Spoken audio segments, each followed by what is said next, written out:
that is what it's about. Like, it's higher education. You are going to work with and for student and with academic staff, right? You are trained to deliver professional services to students, a lot of functional areas. Akomia and Ben talk a lot about it, like student housing, career, international services, like a lot. So I had a quick presentation. So when it is my time, I'll just share it. The ones that had been explained by my seniors will just flip it over, and other important information that I'm missing will just complement that one. So generally, that is what it's about. It's not a clinical program for you to go to the hospital. It can have some component of that, but the overview or the best eye view of the program is you will be in education. You will not be working in a hospital, or you will not be working in maybe on a farm as an agriculturist or something. Like, it is higher education, so it is an education program. All right, good. I think Richard, would you like to add something? Maybe something brief, very brief. Oh, okay. So as my respected colleagues has earlier mentioned, one thing that I'll add is the intentionality of the program in terms of bridging theory to practice. I believe that, well, I stand to be corrected, but I believe that this is the only program that I have seen that actually focuses on theory to practice. So the assistantship, the program has some form of relationship with all the assistantship that they put students into. So even though you are working as a guardian assistant, so the program has some kind of relationship with those offices whereby they do evaluations and also connect with your supervisors to actually equip you with the experience that you will get to be able to build your professional competencies. So that's one of the things that I really appreciate from the program. And also, just like my other colleague said, is one of the programs which is very versatile, depending on your assistantship, because you can work with health promotion, campus activities, advising, residence life. So all these different experiences equip you with different skills. Even though the program is higher education student affairs, you may have some competencies in different areas. Some work in financial aid, where you get experience in financial advising and all. So I believe that it's more or less like an all-round program. Still, the focus is higher education. So it will equip you with other relevant skills that may help you in the future careers if you want to transition. Great. That's very awesome. Guys, if you are now joining, this is the Dream Achievers Mentorship, and this is the 2025 cohort, and I feel very little of our people have joined, but we will still proceed. So if you are now joining, we are discussing the Higher Education and Student Affairs program. We want to get to know what it's about and how to thrive in the program, how to get into the program itself, secure some funding, and then get to know, the general tips, the inside outs of the program, and then every single thing you need to know. So now let's talk about getting into the program. Does the program have some requirements? Say, in a business field, do I qualify to apply for the higher ed program in student affairs? Do I necessarily have to be an education student to get into the program? Let's say from what you guys have said, I'm interested in working with students. I want to build my experience, profile around students. I want to, work in these areas. But then I didn't do anything education related. Do I still stand a chance of, getting admitted? Over to you, Enoch. Okay, so quickly, let me share my screen. But with that part of not doing anything related to education, but still securing a spot in the program, Richard will be a best person to tell you how he could secure a spot in the program. But let me just quickly share something in here before. Okay. Yeah. Just do that.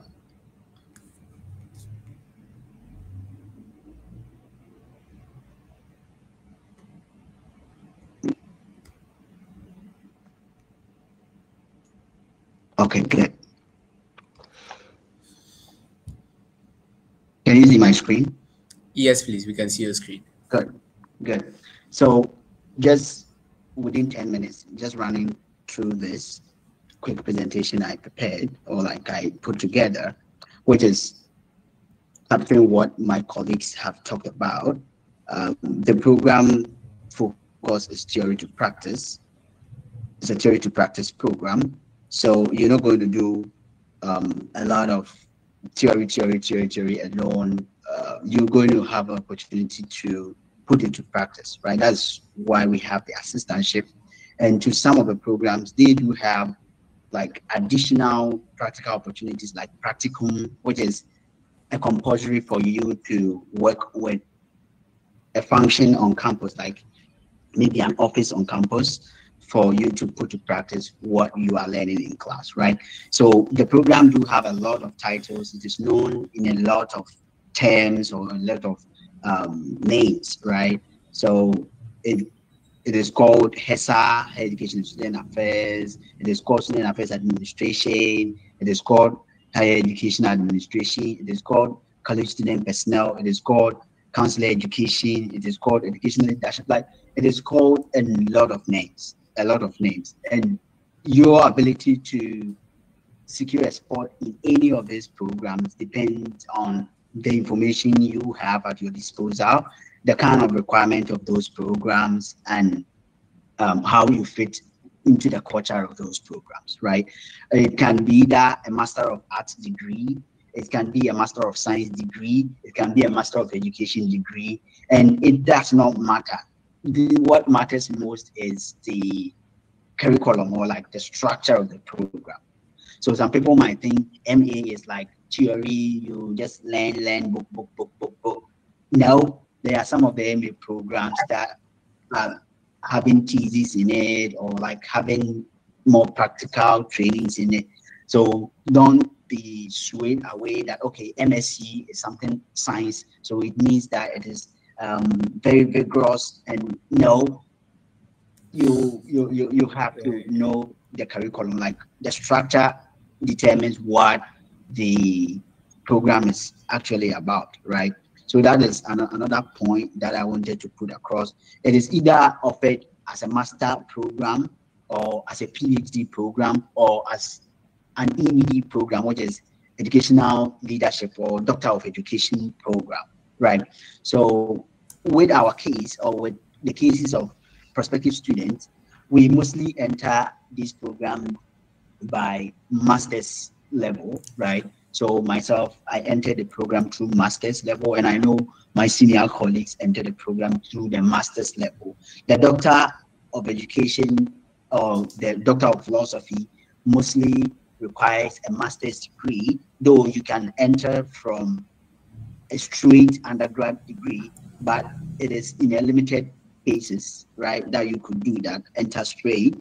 So if you are pursuing the entry of the program through the master's degree, that is where you would have to get this information that, one, you're going to work in higher education, you're going to have a lot of training in the concept of education itself, pedagogy, not necessarily teaching, right? You have to know that in higher education and student affairs, focus is not necessarily on teaching, like pedagogy, how to teach. No, we do have components of it, but our focus is theory to practice, like in class and out of class. So how can out of class experiences of student complement the in-class experience of student? How can in-class experience of student complement the out-of-class experience, right? So that is one thing you have to put at the back of your mind. If you are someone focused on curriculum, pedagogy, instruction, you would have to check out other programs which is tailored towards curriculum and instruction, or curriculum design or something. But if you are focusing on anything with higher education and student affairs, it is not focused on pedagogy alone. No, it has like some flip side when it comes to that concentration. So that is other part. One thing here too is the balance of the program, right? You do have a lot of student learning, like how students learn, how they fit into the class, the society, out of class, right? You have a lot to do with law and policy, programs, organizational leadership, diversity, equity, and inclusion. At some point, you want to create a thriving environment for all students. And in the United States or in other international contexts, there are a lot of students with diverse background that comes to the program or that comes to college, right? So we have low-income student, first-generation student, legacy student. We have LGBTQ plus student, like religious student. Almost everyone, Christian, Muslim, everyone is welcome to go to school, right? That is a right, right? Title IX, which allows everyone to go to school, regardless of who they are, how they appear, how they present themselves. They have the right. It is your responsibility as a student of this program that you learn how to create a thriving environment for almost everyone. And that is part of the focus, right, of the program.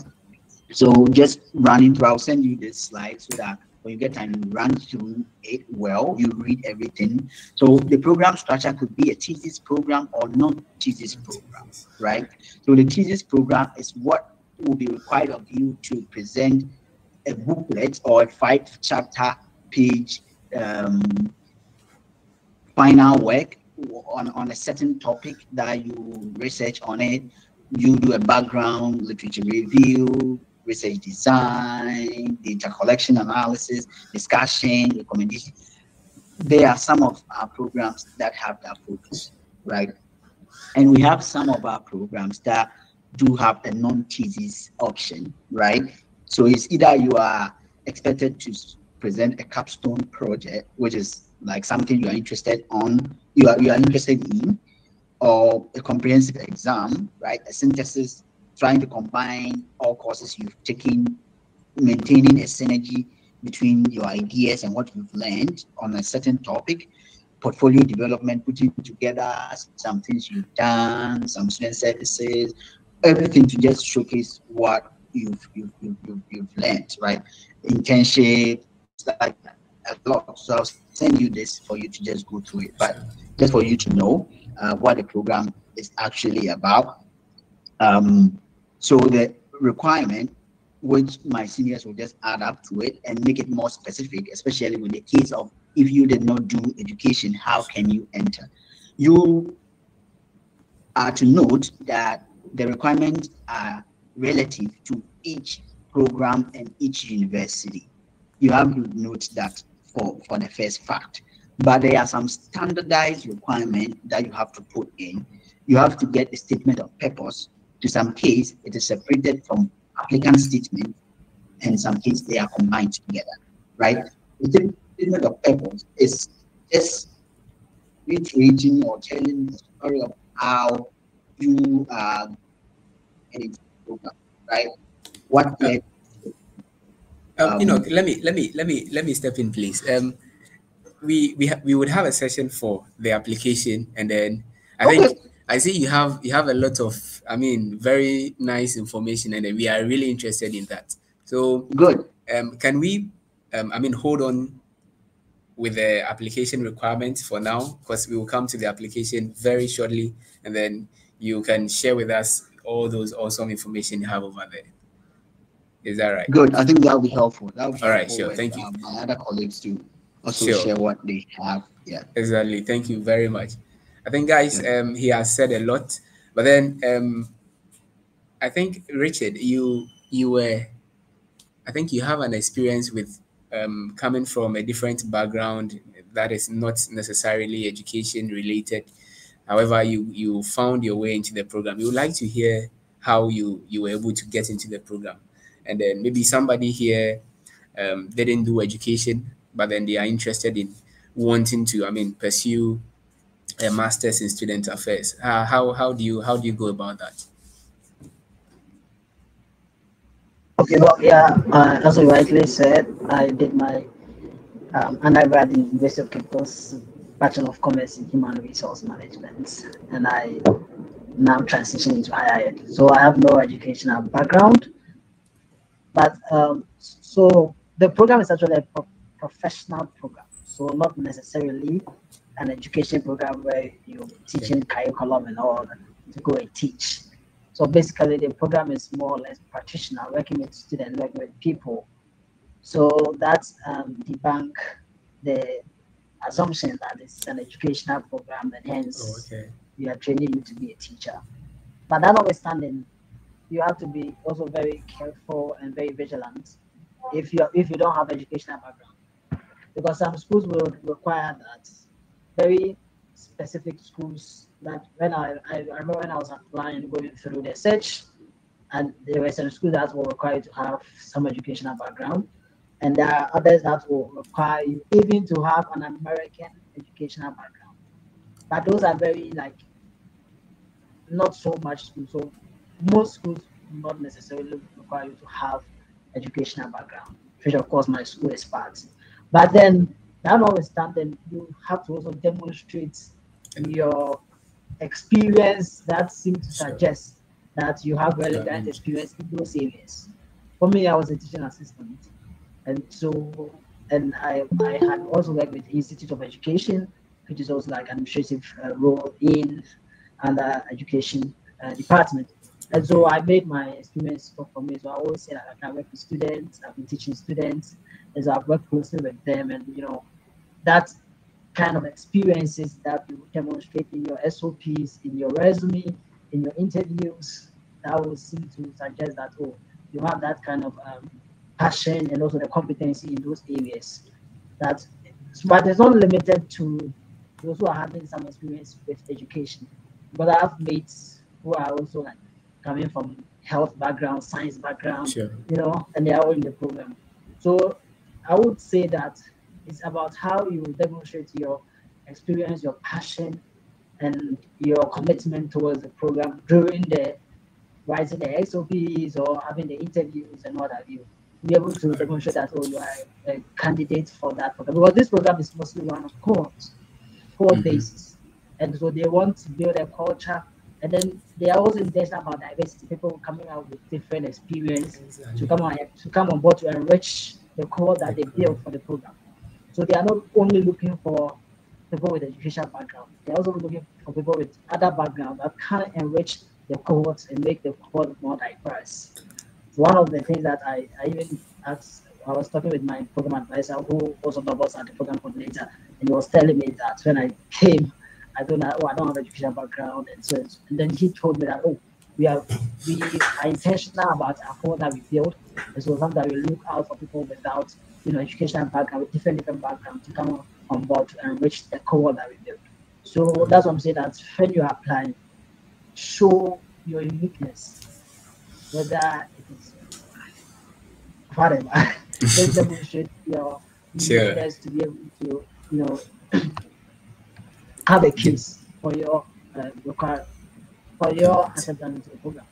All right, awesome. That's very insightful. I think we are, from what you've shared so far, and then from what Enoch has shared, we are also pushing into the application requirement. But quickly, let me bring on Ben. I think Ben also has an experience with this. Ben, did you have a bachelor's in education when applying to the program? Yes, so I did a a Bachelor of Education in Social Science. I majored in Economics and minored in Geography. But then if we are looking at like the experiences that we bring as Ghanaians into the program, I also had a chance to work in higher education during my NSS. So I worked as an administrative assistant. So that is like a direct experience working in higher education. So then that is something that I could like use during my application process. And looking at students here in the US, theirs is very different. I had program mates who did physics, who did health and public health. Some of them did pure mathematics, but then you get to realize that for the US system, it is very different, because you can be an undergrad and you can be an RA for 4 years during undergrad, so 3 years. So then you come into the picture with an experience already in higher education. We do have like orientation leaders, we have peer tutors here. those are things that we do have here that makes the transition very easy for them. So I have a mate who did pure mathematics, but then he has been an orientation leader for a very long time. So that is something that he could transition seamlessly into. He could relate. He had all those experiences.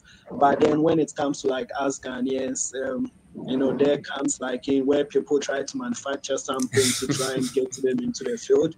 But then that is something that I wouldn't encourage like people to do because of the consequences that comes with it. But then people are people. No matter what, people will try to do what they want to do. So for me, that is like a big thing that I try to encourage people not to do, to manufacture experiences that does not exist, because there are a lot of things that we can do that we can transfer to this field. You can even be a tutor, like you can teach your mates when you are in school, you can mentor them. That is something that you can fall upon when you are making those applications. You want to help students, you want to make sure that they thrive, and yeah, that is it. So, and that is not only something that is peculiar to Ghanaians. We do have like other international folks from other countries who are doing that as well. So. All right, sure. I think that is very helpful. So I want to be clear on something. So let's say let's say I did agricultural science, okay, and a bachelor's in agricultural science, a B, maybe a bachelor of science in agric. But then I volunteered. Let's say on UCC campus there is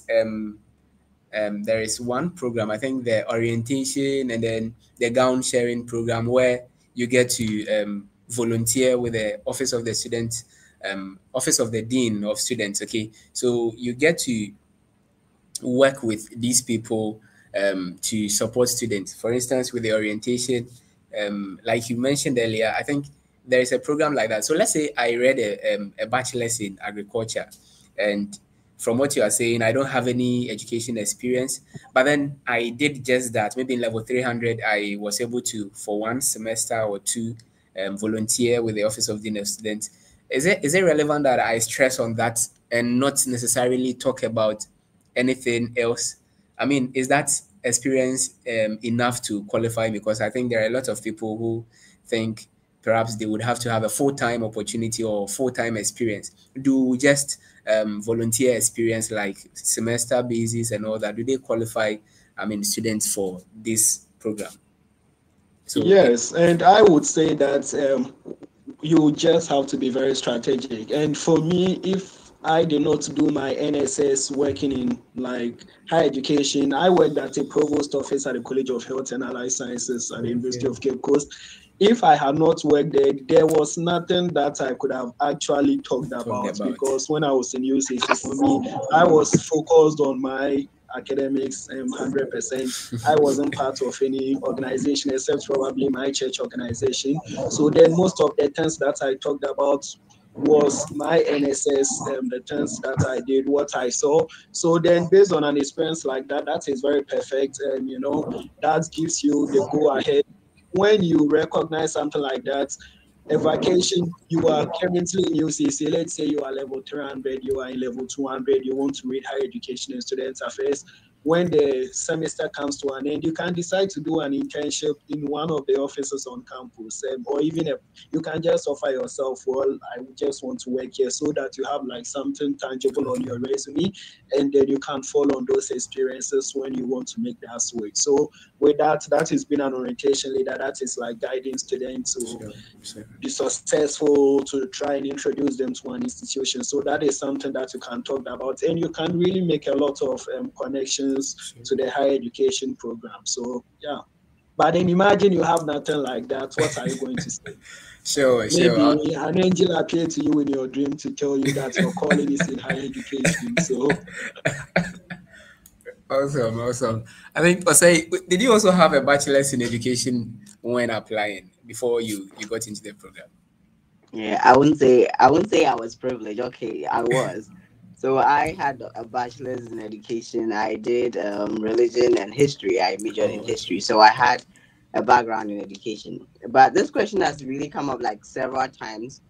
I've had multiple people asking me whether they can apply into the program because they didn't have any Bachelor of Education um, certificate. And I've also asked my program coordinator countless times about how these people can be like very good candidates for the positions that we have on campus. And most of the times when I ask him, the same answer that he gives me is that there is no requirement that you should have a bachelor's The in education, bachelor's. Sure. but you should have an experience Sure. in the field.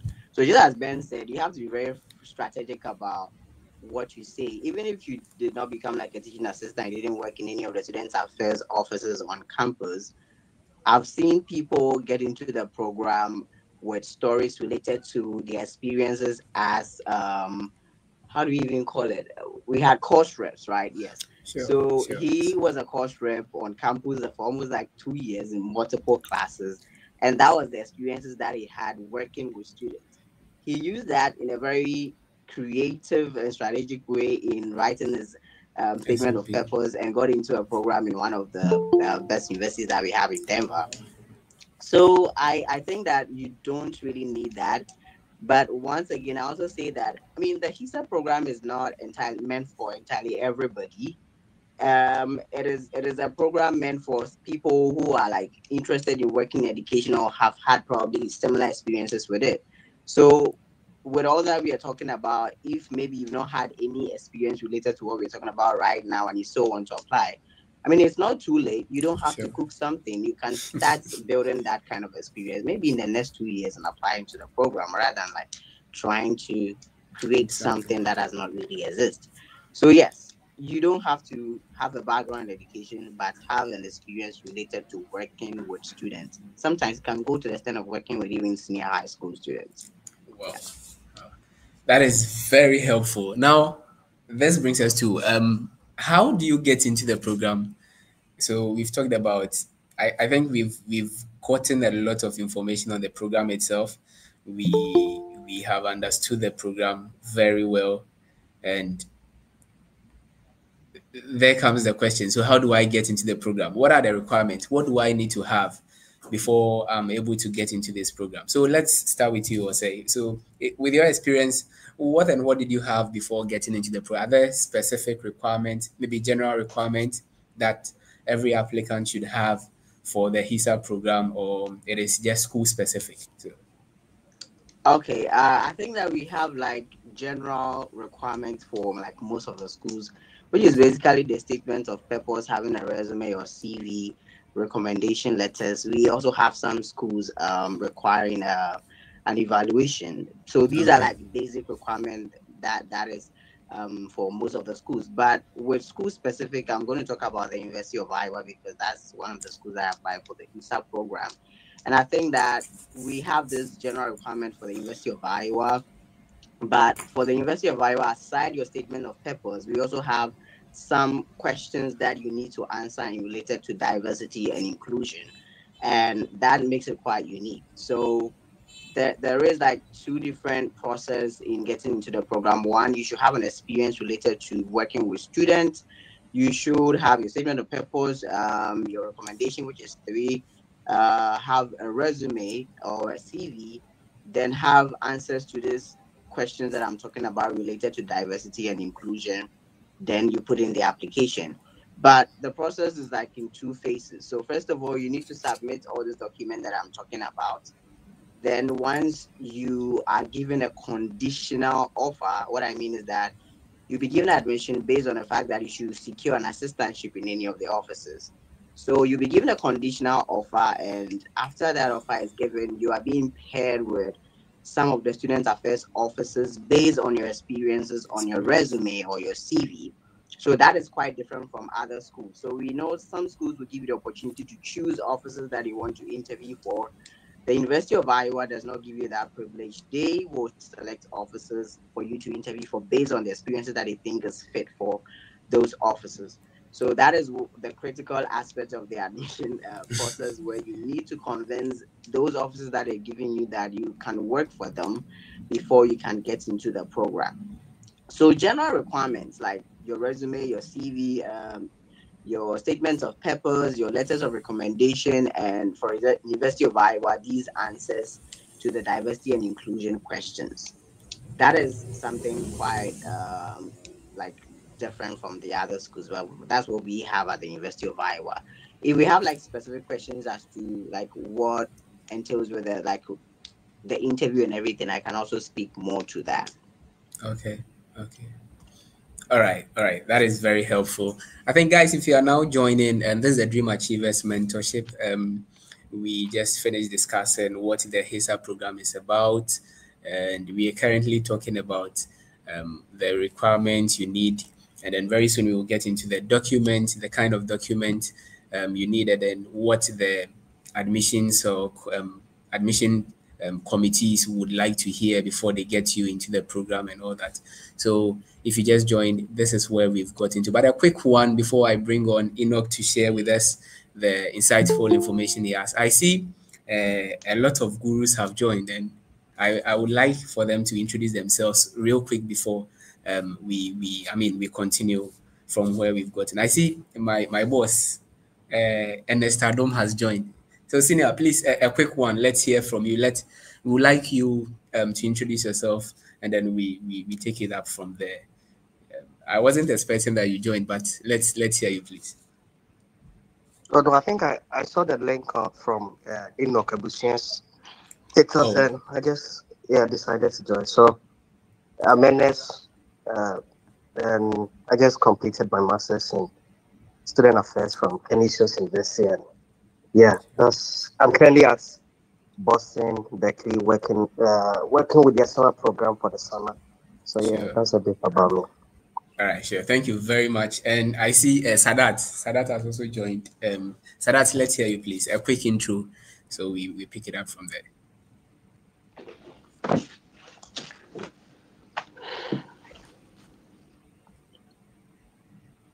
Okay, I think Sadat doesn't want to talk for now, so let's get into it.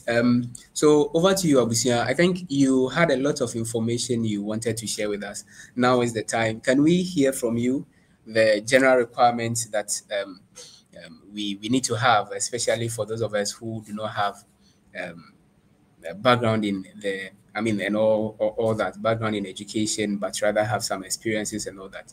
So we can now have you, please.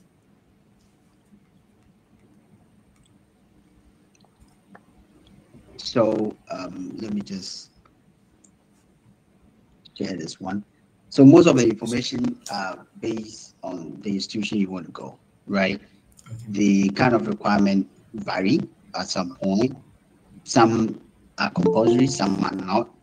So most of the things I'm going to say, as much as possible, I'm going to make it general, and to where I have to make it specific, I will let you know it will be specific, right? So first of all, to add up to what my colleagues said, we have something we call transferable skills, right? So how does what you have accumulated in your life be best fit for the culture of the program, right? So maybe you might have not said in any higher educational portfolio or any services in higher education, but what does your life talk about when it comes to student services, when it comes to helping students, when it comes to even reading from the program's description, how they fit into each other, how they complement each other, right? So maybe you might have not been any student leader, but you might have said in your church, how can you transfer those experience to the program, right? So that is one thing. But if you do have the chance right now in school, it is better for you to build some capacities, right? Take on the course reps, take on the student leadership, take on the hall positions, take on student services orientation. Show yourself, like just give out yourself. Okay, so now let me delve into the application requirement. As Osaya Kumia said, there are relative requirements by different programs and by different institutions, but we have some standard ones. You talk about resume and CV, we do have typical differences, right? So the ones that have your senior high school details of everything you've done in your life can be generally termed as your curriculum vitae. It has a lot of information, but in the US context, mostly some of the universities require resume. which is like a bulletin summary of relevant skills, right? Bulletin relevant skills. So what I would advise you to do is get a master resume and tailor it according to the programs you will be applying to, right? So don't just be putting in everything. You can check the career services of those universities to get to know how they want their resume to be presented. In most cases, 2 pages is the requirement. Some limit you to only 1 page, and some will require you to put in either a CV or resume, which you can clarify that and put it in. We do have statement of purpose, right? So I was trying to give the distinction. Some university will ask you personal statement, which will be different from the statement of purpose. Some will just put all of them together. Some will give you criteria or rubrics to cover. Some will say cover point 1, point 2, point 3, maybe point 1, your previous experiences, point 2, what led you to the program, point 3, why do you think our university is the best for you and what you are bringing on board, and blah, blah, blah.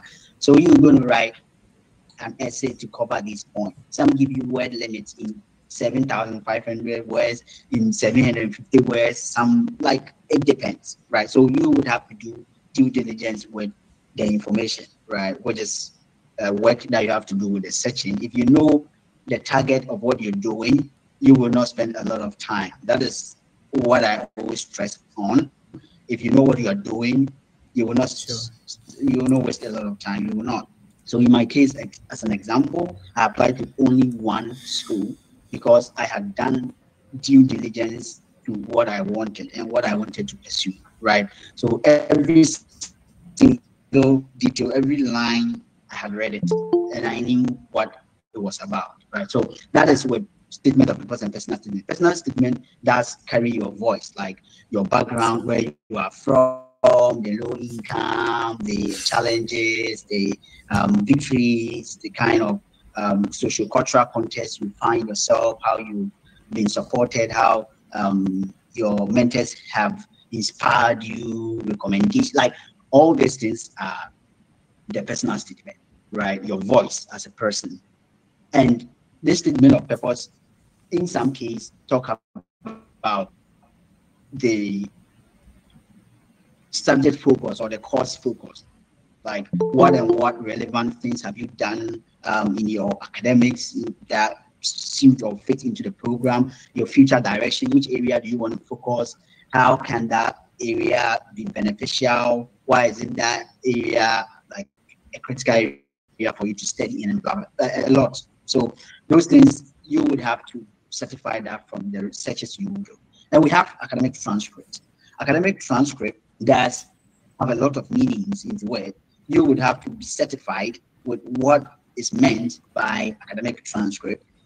Does it mean a course by course transcript, which will require you to do evaluation with international evaluation companies like WES, Fantran, or other accredited bodies of your university that you want to go to, right? Or some institution that will accept officially sealed transcript from your mother institution, stamp and endorsed. Some will accept that, right? So you would have to get to know what your university is about. In my case, I was allowed to bring my transcript sealed, signed, endorsed from the University of Cape Coast to my university, right? I was not required to do any evaluation, but there are a lot of institutions that will let you do evaluation, right? And you have to prepare financially for that if your school will require letters of recommendation. Some institution or some program do not require recommendation letters, but in most cases, or in my case, there was a recommendation letter required, right? It can be stated as 2, 3, or any number, but mostly 2 or 3. It is where professors or people that have worked closely with you, mostly in a higher supervisory role, talk about you, what you do, and what you bring on board. So that is another part. Some also require standardized testing, right? Like GRE, IELTS, TOEFL, and other things. You would have to be certified with what is there and what is required before you put in the application. Don't just be fascinated that you want to jackpot, you want to just travel, so you put it. You can even get to the end of the program and you will realize that it's an online program. So please make sure you have done the due diligence of the program. With issues of English proficiency, most of the time, because we are instructed and taught, trained in English, you can just have a waiver for it. If your program requires, your program's website have those information where it will list Ghana as one of the countries that will have English proficiency waivers, or your university can give you an English proficiency letter to the school you want to go to as someone being proficient in English. So that is another part. If you are doing the searches and you compare the schools and you do not have such documents like GRE or like other things, get to know institutions that will not require it so that you can put in your applications there, right? So that is, if you have an opportunity to also write GRE and other standardized tests, that will be also good for you. So with the assistantship and with funding, the last time I tried to categorize funding into 4 major areas, right? Let me cut you short, please. I'll pause here and like, you know, we'll funding, we'll continue. No, with the funding, I think we want to have an extensive talk on that. So let's have that maybe reserved for later, and let's talk about the other requirements. I mean, I see other people too want to have some maybe discussions, and so let's take them. I think Benjamin, I saw one of your videos with, I think, a session with Shaibu, right, where you mentioned some of the requirements when you were getting into the program. I see you had a first class back then. Is it compulsory for all applicants to have a first class? Is there a cutoff point for everybody? I mean, those who want to pursue the higher education student affairs program, is there anything like that? Please, can you share with us? Yes, I would say that it is not, you are not supposed to have a first class to be in the program. I have seen that most of the institutions do have cutoff points above 3.0. So far as your CGPA is above 3.0, you do meet the minimum requirements. And then all that you have to do is to make sure you meet the minimum requirements. But then, yes, 3.0 makes you meet the minimum requirements. It does not give a full picture of you. There are other areas of the application that gives a picture of you as well. That's, you know, for me, Clemson requires you to write 4 essays. So Clemson wants to get like an overall picture of who you are as a human being.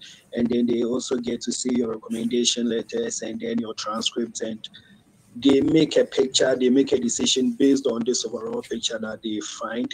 So, you know, I would say just try your best when you are in school.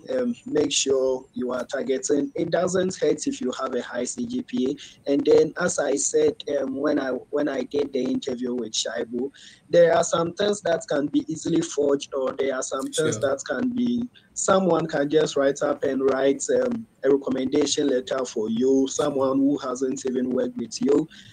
But then there is some other things too that you cannot change it no matter what. An example is your CGPA. You cannot change it during the application process. Like, what you have is what you are presenting it. But then there are some other areas that, like, some people are going to try and do some manipulation or whatever. But if you go in with a high CGPA and then those other areas of your application are strong as well, then you seem that you do have a very high chance of, you know, getting into the program. I recently talked to one of my friends here, and he was telling me, you know what, he has a friend who has like a below 3.0 GPA. He has been able to get an assistantship. But then one of the reasons why he has been able to get an assistantship was the fact that he had to write on his resume that he was a resident advisor assistant when he was in UCC. So then, like, try to do some semantics and manipulation to try and get ahead of the queue. But then, no, not everyone has the luxury to do that. No, not everybody wants to do that. But then, if you have the opportunity to make sure you are coming, and for those who have already graduated, you've already graduated, fine, there's nothing that you can do. But then, you know, just make sure you are learning, be open-minded, read a lot about higher education and student affairs. And when you get into those interviews, and you may not even have the experience, but then when they see that you are someone who is willing to learn, here it's not Ghana, we are in the US, they give opportunities for like people to be successful.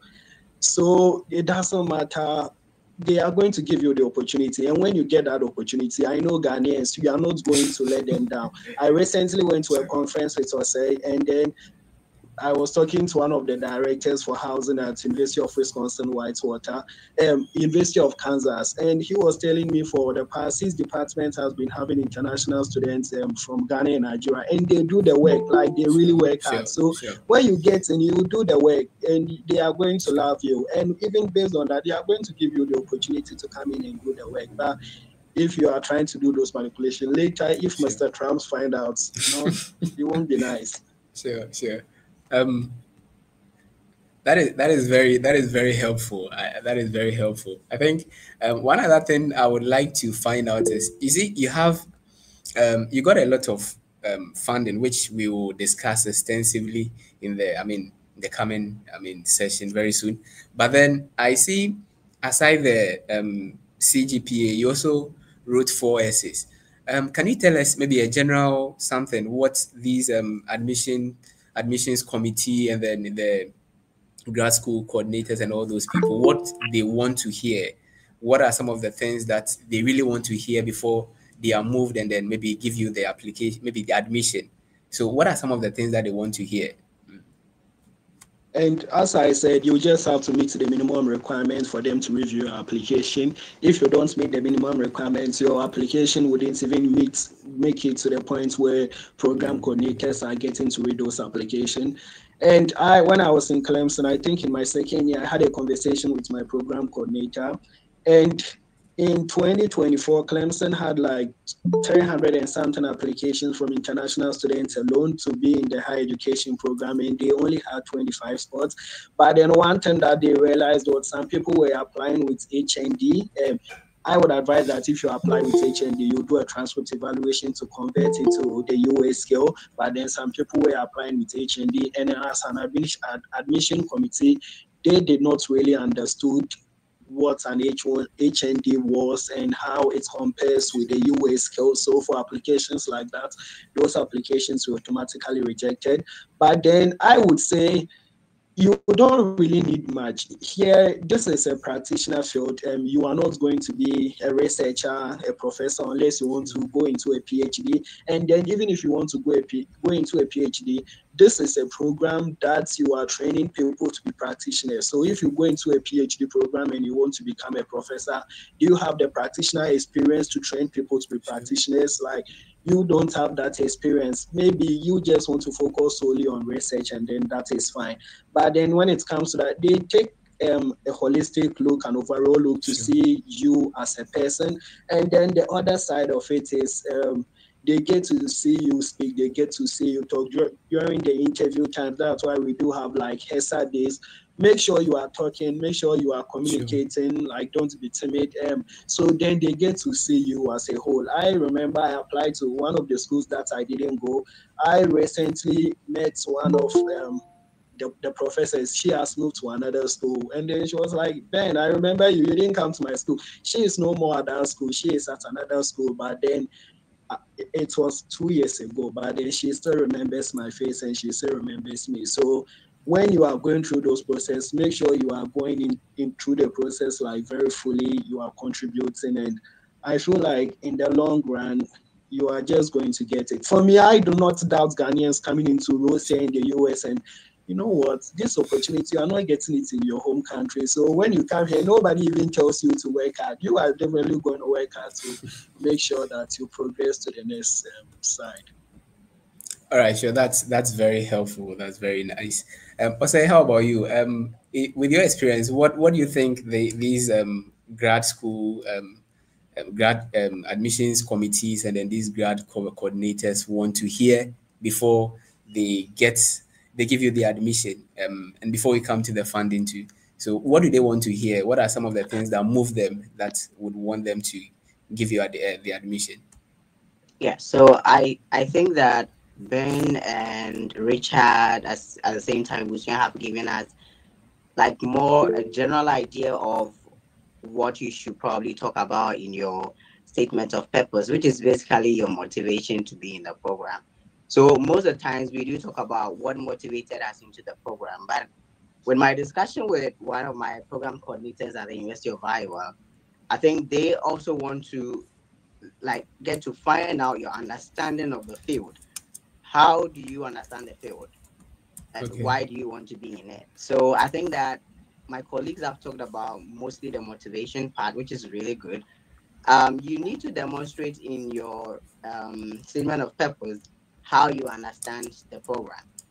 At the University of Iowa, I think that we really prioritize diversity and inclusion, even though we don't talk about it or don't use the word diversity no more. But in most of our services, we try to make sure that we are giving students the necessary treatment that they need, irrespective of their identity, their sexuality, or whatever any background that they come from. So, with my own personal experience applying to the program, I think that what they really want to hear is to have a liberal person, an open minded person who is willing to work with every student, irrespective of their background. Yeah, so that is Okay. one thing. I think that generally our country has been tagged not to be really accepting in terms of like people's different identities, not Sure. necessarily Ghana, but most West African countries that are like, let me say, not necessarily sexuality, but in terms of like people who have different identities, they have been a little bit hostile to them. So I think that it will be very unique for them to find somebody coming from this particular, should I say, toxic masculine countries, to have an open-minded, like to be open-minded in writing such statement of purpose. So let them know that you're liberal, you understand students, you are willing to do everything to make sure that these students are like getting that holistic development that they need, and you might stand out. Sometimes I feel like it depends on like your personal experiences, some particular experience that you had working with maybe a student group or as a student, and what has actually changed your perception about working with students or working at the university. That can actually make you stand out. So I think that come with an open mind. Let them feel that you want to work with people. I mean, everyone, irrespective of their background or like identity, and maybe you might really convince them. Yeah, and be authentic. All right, sure. That really helps. How about you, Richard? Would you like to add something, maybe a thing or two, so that we move to the, I mean, most anticipated session? Yeah. So my senior colleagues has really said a lot. But one thing I'll add is that I read a lot of SOPs, like review some people's SOPs, and people write to impress. I mean, that's how Ghana we are taught to be like. You know, you are writing, you are applying for schools in America, you wanna, write like to impress that, oh, you gay, like, but that's very opposite from what professors here expect. They don't expect you to impress them.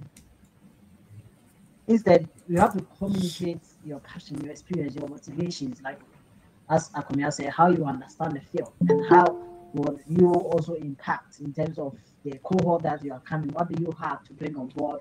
What is your experience? What are your skills? But I read a lot of people are finding impressive stories, carving out, manufacturing a lot of things just to impress that, oh, they too, they have. No, meanwhile, if you communicate your uniqueness, whatever you have done, even if you were a peer mentor, like teaching your friends in the small, during prep time in the evenings and all, Sure. you could use that as a story and tell them and tell the story about how those, small segments of whatever peer mentoring that you led impacted those your friends and how it has been fulfilling for you as a person. Rather than carving out an impressive story, you could read someone's story, you could see that this is not true, right? That the person wants to impress, so he has to come up with a very impressive story. So I'll tell folks that like be unique, be authentic, be original. Use what you have to your advantage. Don't think of the biggest thing to impress anyone. You're not going to impress the professors. They are already in the field. They are professors. So your small writing cannot impress them. However, your authentic, your uniqueness, and how you speak, you tell your story can be, impressive enough for you to get considered for those admissions. Yeah, can I chip in this? Sure. So yeah, there's one thing that I always tell people when they send me their statements of purpose, and I tell them I want to read, like I want to see specificity, like you should, it should be a story rather than just giving us buzzwords or like generic statements where you're talking about, oh, I'm really passionate about this. I have been a leader and I've always been passionate while working with students. I mean, how do we see passion? There's nothing in your statement that tells that you're passionate about students. You're just telling us you're passionate. But how do you demonstrate that? It should be a story. So I think if you're writing your statements of purpose, you should actually have like a specific story, something that really convinced you that you want to really work with students. Yeah, so it doesn't have to be giving us general statements. It shouldn't also be where you are coming to tell us how poor you are or like the poor background that you're coming from and all that.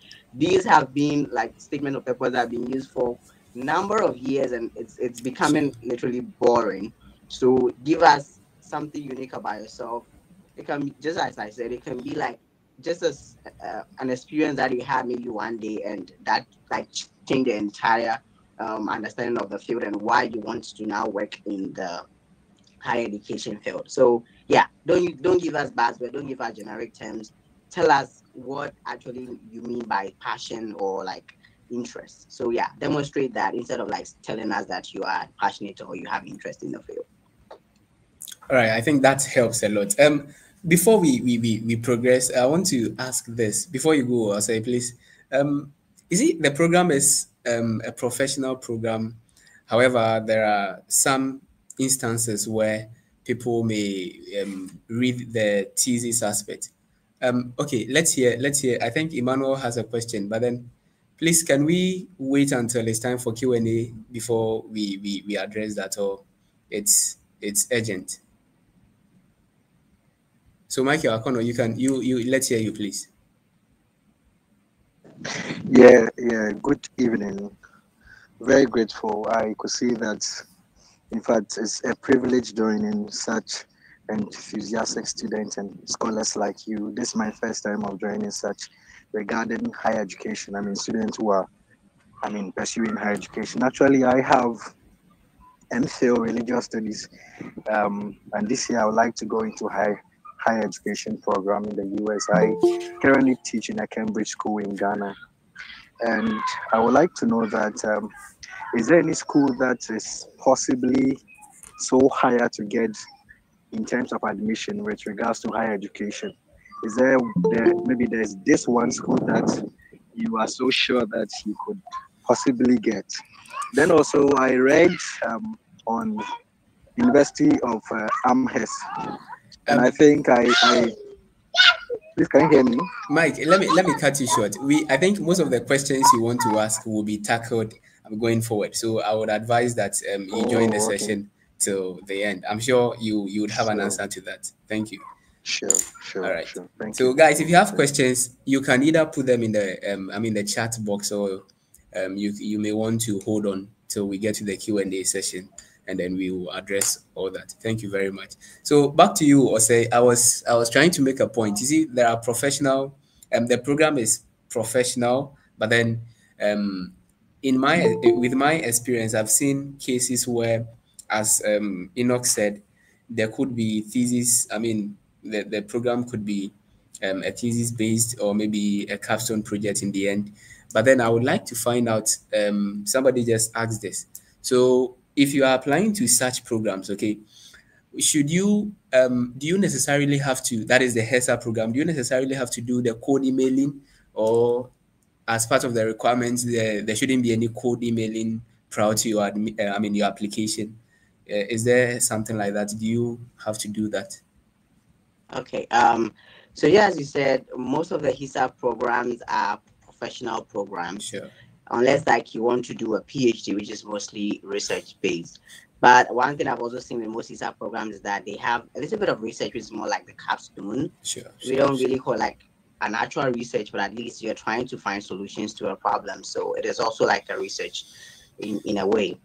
One thing is that sending cold emails, it's not a bad thing. I think that generally with applications, it is very good to reach out to people, not necessarily faculty members, but people that are in the program, like the program coordinator, the one in charge of organizing interviews, or even faculty members to ask them questions.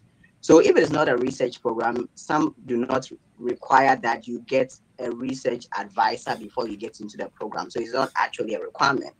But it does not also stop you from reaching out to these people to show how interested you are in their research or in the field. So last year, I had friends who were interested in applying to the program, and I advised them to reach out to some faculty members to like ask them questions about the program, what make them interested, why are they even still teaching in the faculty. The reason why I said that is not just to say that, okay, I want you to be my advisor, I want to apply into the program, I want you to be my advisor, because it's not a requirement, but to be familiar a little bit with these people, let them know you, because sometimes these faculty members are actually sitting on the admission committee, they are reading your essays, they are reviewing everything, and sometimes it is good for them to know you even before your essays came. If they know you by name, I'm telling you there's some sort of familiarity to like maybe convince them that, okay, I've seen this person talk about this research. He didn't actually talk about it in the statement of purpose, but I know this person. I know that he's actually interested in the program. So if it is not a research program, if it is not required that you should get an advisor before you get into the program, it is not compulsory to send a cold email.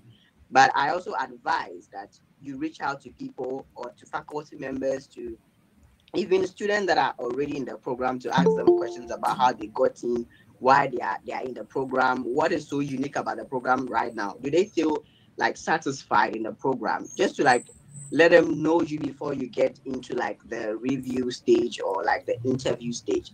So familiarity is very important, and that is why I think that it's not compulsory, but you should try reaching out to some of these people in the faculty for them to know you a little bit even before you put in. I'm not saying that they're going to should I say what's the right word, like they're going to favor you, or is it just because they know you they're going to give the admission. But I think that these things happen everywhere. If you're familiar with people, you kind of trust them, you believe in their ethics and everything, and you want to work with them, you want to have them in your program. So at least once you do that, maybe it can be something that affects your application. Yeah, so I advise you do that. All right, sure. That's awesome. Thank you very much. Guys, if you are now joining, this is the Dream Achievers Mentorship.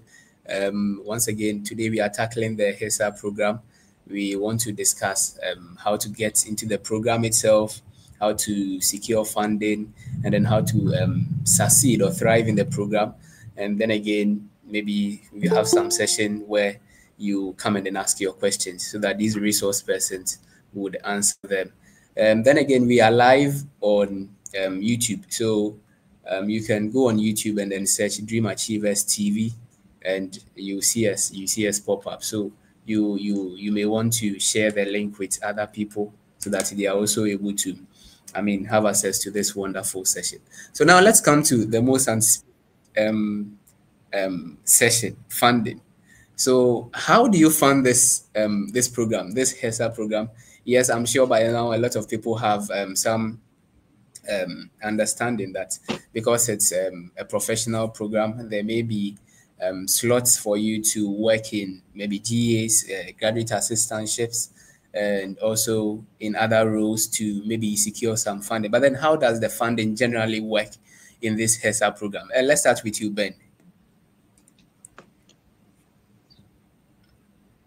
Yeah, so how the program is structured, for most institutions, you have to have an assistantship before you are admitted. If you don't have an assistantship, they can't admit you. And for some, you can't say you don't have an assistantship, but you are going to take a loan or you are going to fund yourself. It doesn't work like that, because for them, emphasis is on like theory to practice. They want the assistantship component.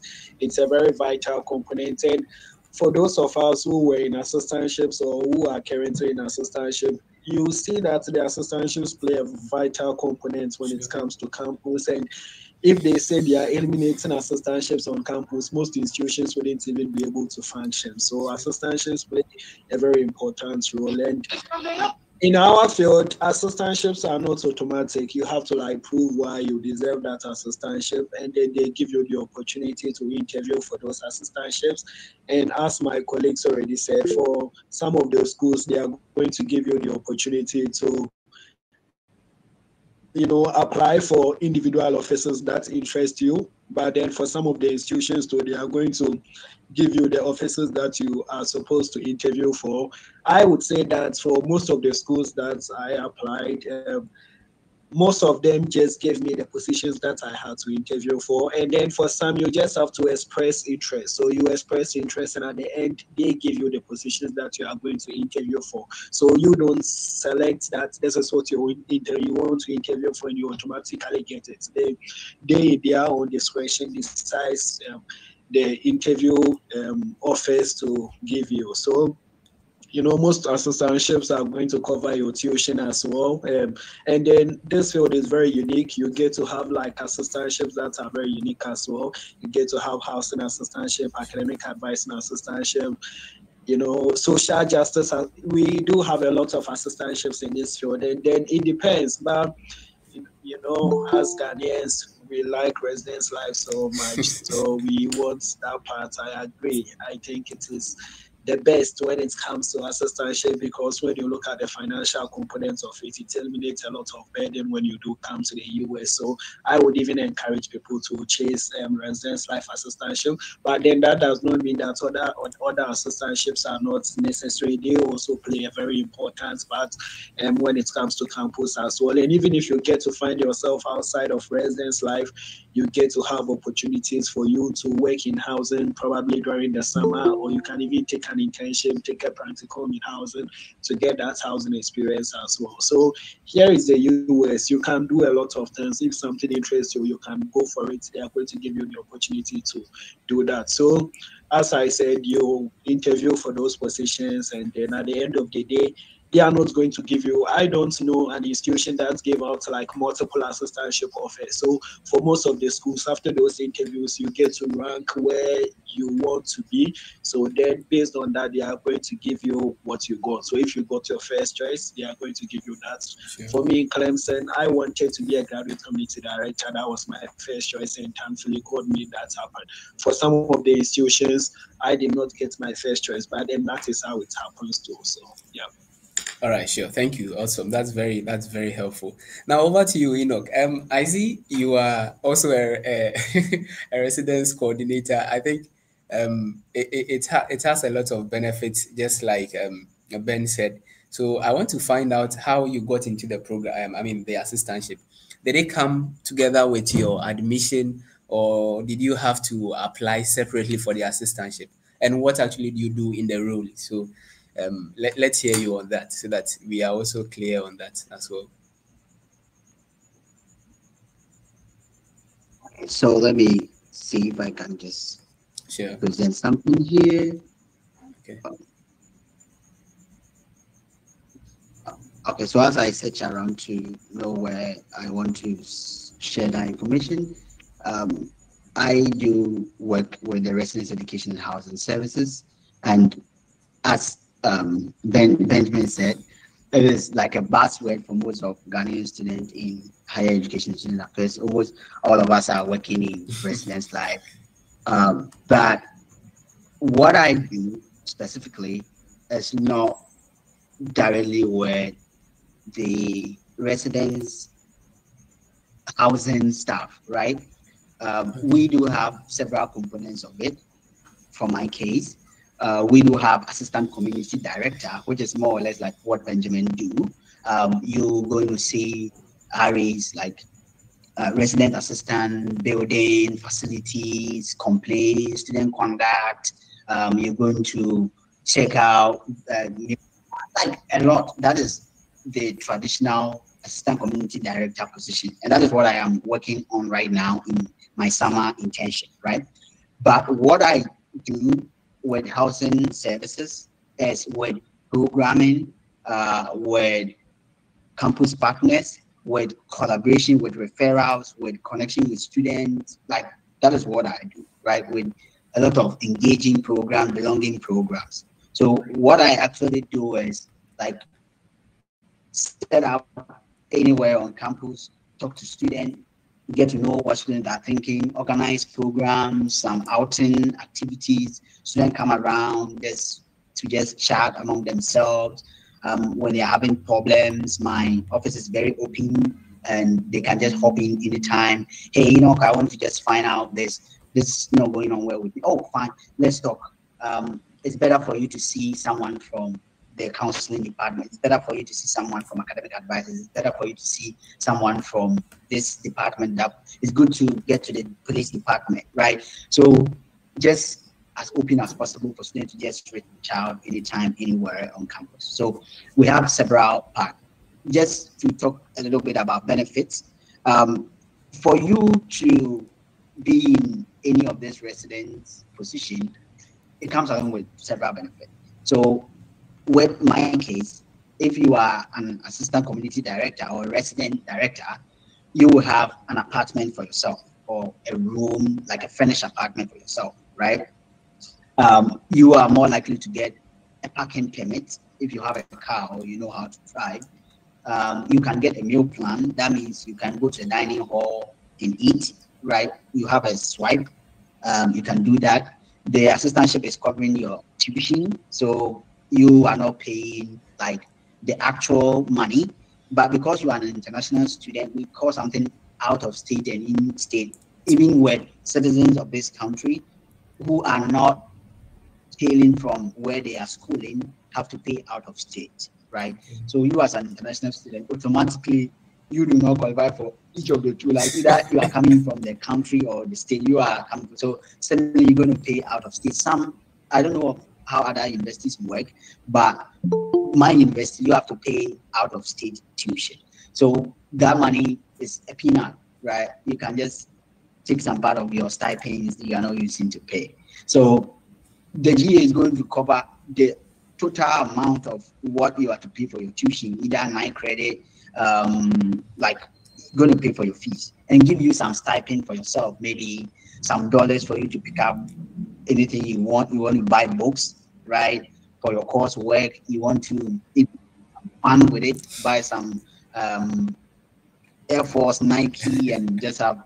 If you want to enjoy yourself, you can use those money. But if you want to save that money. It depends on your preference, right? So that is where how the assistantship work. Let me just share a little bit about other funding so that you can just have that as part of your information. So ideally, aside the funding, which is the GA, aside the GA, which is like the buzzword of what everyone is using, we do have fellowships, right? So there are some of the universities that do have like specific areas they want to train people, some memorial things they want to do. So maybe someone had done a great work in their university or in their country, or sorry, in their state, and we want to train students to elicit that behaviors, right? So for example, maybe Enoch, I did something good, and because of what I did, it has become renowned in my school. So they want to train people like me to remember me, right? Okay. So the criteria will be African students who are from Ghana and who are like curious, who are committed, who are this, who are that. So if you fall into that bracket and you apply, they can pick you up and pay everything about you just for you to follow that line, right? To train people in that area. So that is fellowship. We do have also merit-based scholarships, right? So merit-based scholarship, most of that, I've not seen like a full funded merit-based scholarship without assistantship in the HESA program.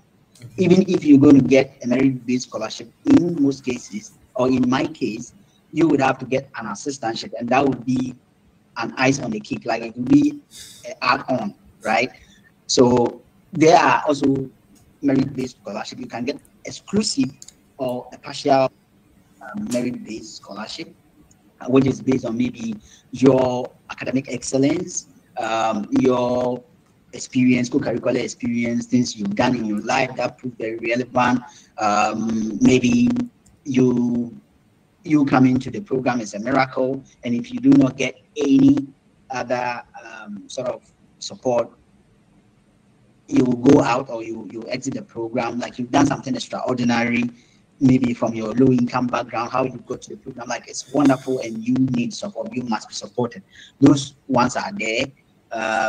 You can also explore that one. And loans, as I think either Osaya Komia was talking about it, loans is something that people do, but it is the last resort.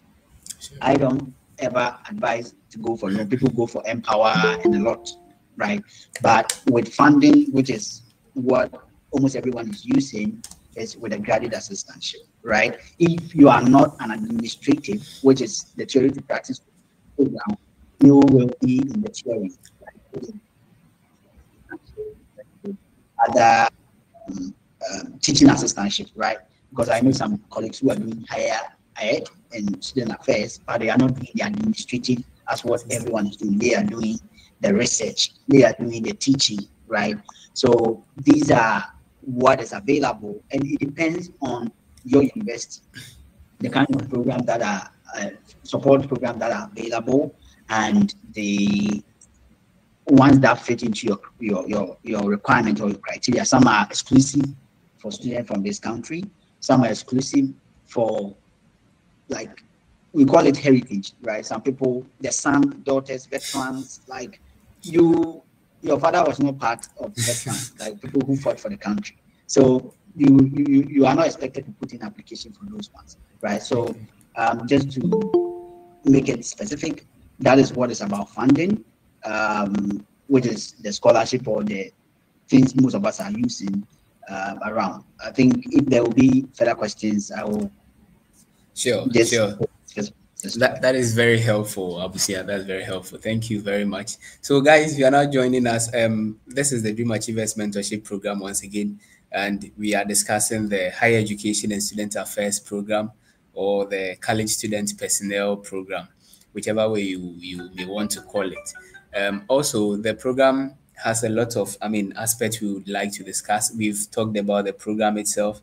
We've talked about some of the requirements, and currently we are talking about one of the, integral parts of the program, getting into the program, that is funding. So Abusian just shared with us that is his experience, and then some of the funding opportunities which are available in the program. So now let's come to you, Richard. Working with the international office, right? So how did you get there, and then what are some of the things you do over there, so that we also get to know you? I'm sure most of the things, most of the questions people have, you may have a lot of answers to them. So let's hear you, please. Yeah, I think my story is unique. I don't have educational background, and I don't work in residential life too. Sure. So I work with international students, but in the summer I'm working in university housing. So I'm doing internship with residential living to understand rest life. So that's a good experience. But aside that, with how I got my assistantship, because I'm an international student. So at my school, I was interviewed for both admission and assistantship. Okay. So you apply, and then when they accept you, it's conditional upon interview. So they invite you, you get interviewed, and then you move forward to get interviewed for assistantship.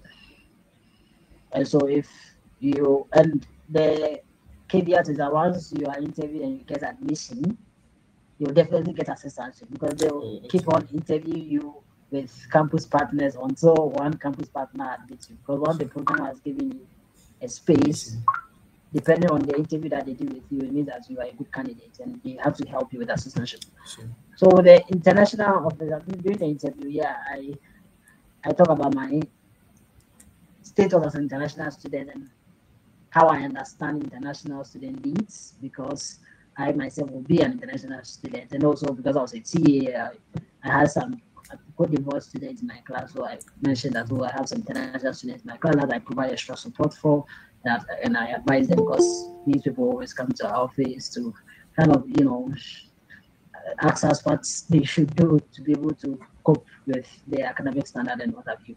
So what I do is that basically I obviously respond to prospective international students. So I act as prospective international student advisor. I also take active part in the open houses for international students. I also do study abroad presentations, and I was study abroad advisor where I advise American students who want to study abroad and do a lot of like study abroad contracts, take them through what is expected of them, the opportunities available, and the scholarship for studying abroad. And then also the presentations as well. I do that. But in the next year, I'm transitioning into academic advising, so I'll be leaving that. But one thing I really love is supporting international student program and events, being there to international student orientations, and a lot of things that I have come to realize how, the kind of emails and inquiries that international students do, especially my fellow Ghanaians and Nigerians. As you see an email, you don't need to maybe read the name, you know, like, oh, this is coming from either Ghanaian or Nigerian. Very similar in the questions that they ask. And it's very fascinating how, like, I was the one who was sending email to schools, and all of a sudden receiving people's email, and you have to answer to those emails whether or not it is appropriate. That would be a subject for another discussion. But basically, that's what I do. Work with international students, help them, in terms of advising, support them in terms of programs and events, and also work with American students in terms of those who want to study abroad, advising them and presenting to them the opportunities that are available. And I was doing weekly presentations. I think it was bi-weekly presentations to them all the time. Yeah, so that's what I do. Great. That's very helpful. So now, Osei, how about you? I don't really know which part you play, because it's like I'm always seeing you everywhere on LinkedIn. So what exactly do you do? Tell us, please. Yeah, that's fine. Yeah, so I work in academic support and retention, which was currently changed into two different paths. We have the pathways to excellence and the students learning office. So what we basically do is to make sure that student retention is high in the university. And under academic support and retention, we have different programs under that department. So one of the program is what I work under. So I work with the Fedge and Hawks program. And what we do is to assist first-year, first-generation students with academic support. So aspects of our program include academic coaching, which I mostly do. So I have a number of students that I coach within the semester. I also supervise the peer mentors that we hire. So I have about 15 to 20 peer mentors that I supervise. And we also have the event organization aspect, which is like events and community. So I also lead the event organization team in like coming up with social event, educational event for our first generation students. And we also have like semester seminars. We have the fall seminar and the spring seminar. And I also assist like as a teaching assistant to some of the instructors in all these seminar courses. Yeah, so aside the academics, the First Gen Hawks program, we also have the SI program, which is mostly to support students with classes that they are really struggling with. So, in the university, we have like large classes like the chemistry, math, and the science classes that most students are really struggling with. So those programs are in charge of that. They hire what we call learning assistants to be in all these classes and support students once the lesson is going on. So we train these students. Then we also have one office which is called Excelling at Iowa office, which also takes care of the research part of the school. So they do assessments, they do research about student retention. So it's basically more about research on how retention rates are going high or down. And persistent rates also going high and down. So they do the research part. Then we also have another program under my office called the Metacognition Office. And they also support students with metacognition, like how to study, how to learn, and all that. Sure. Then we also have another program,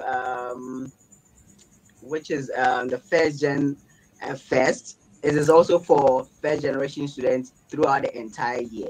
So whilst my office takes care of only first generation Yes, students, okay. they take care of first generation students throughout the 4 years of college. Okay. Yeah, so all these offices offer positions to students that apply to my university. You get the opportunity to interview for them, and if you are fortunate, you might get into any of them. Yes. And we also have the chance for you to like go into different areas like residence type. So I did a practicum in residential life last semester, and this semester I'm doing a CPT in one of the fraternity houses as a housing director. So you have like different opportunities for you. But if we are talking about assistantship, that comes with the tuition, remission, and like the stipends, the health insurance, and everything. You have to interview for some of these offices that I talked about. And if you are fortunate enough, you can get me in. Like, yeah. Sure, that's very great. Now back to you, Ben. For Ben, I think he didn't mention it, but Ben, can you tell us about the award you were given back in Clemson? I think the overall graduate student, something like that. I think the overall best or something. Can you tell us about that, and then what you do? I mean, in your what you did in your GA, please. I think so. The award was called RC Edwards Sure. Outstanding Graduate Students Award, and it is given by the Division of Student Affairs. So when we come to the Division of Student Affairs, we do have housing and dining. We do have a lot of departments, facilities, maintenance, a lot of the recreation and sports. We do have that falls under the Division of Student Affairs, and they gave that award to an outstanding graduate student. So actually, it was one of the assistant directors who supervised me, who nominated me for that award. During my second year in Clemson, I wasn't having a supervisor, so I had to manage a residential community. We had around 650 residents, and I was supervising 20 RAs. So that semester, I was doing the ins and outs, managing the residence hall, and I was still working 20 hours. I was working more than 20 hours, like 40 hours a week, but then I was paid for only 20 hours. So I was doing that, and I was doing an internship as well. I was doing an internship with the Associate Dean for Research and Graduate Studies at the College of Education in Clemson. And then that was like a very special internship where I was working on initiatives to support international students in Clemson, and then even incoming international students. When it comes to Clemson, most of the international students in the College of Education are PhD students because Clemson do have very nice PhD programs with good funding. So I came up with events, and one of the events, we went to one of the restaurants in Clemson. We went to chew chicken wings, and then Clemson was playing a soccer game against Syracuse University. So then right after that, we just went to the soccer game, and Clemson won like 6 goals to 0. So that was like a very nice event. And I also had to do mini events. On one occasion, I collaborated with the University Ombuds. Here, the Ombuds, it's like a neutral party. That's when incidents happen. You can go to the ombuds, and then you just have a conversation with them, and then they can tell you your options. So I collaborated with the ombuds to make a presentation for the international students at the College of Education.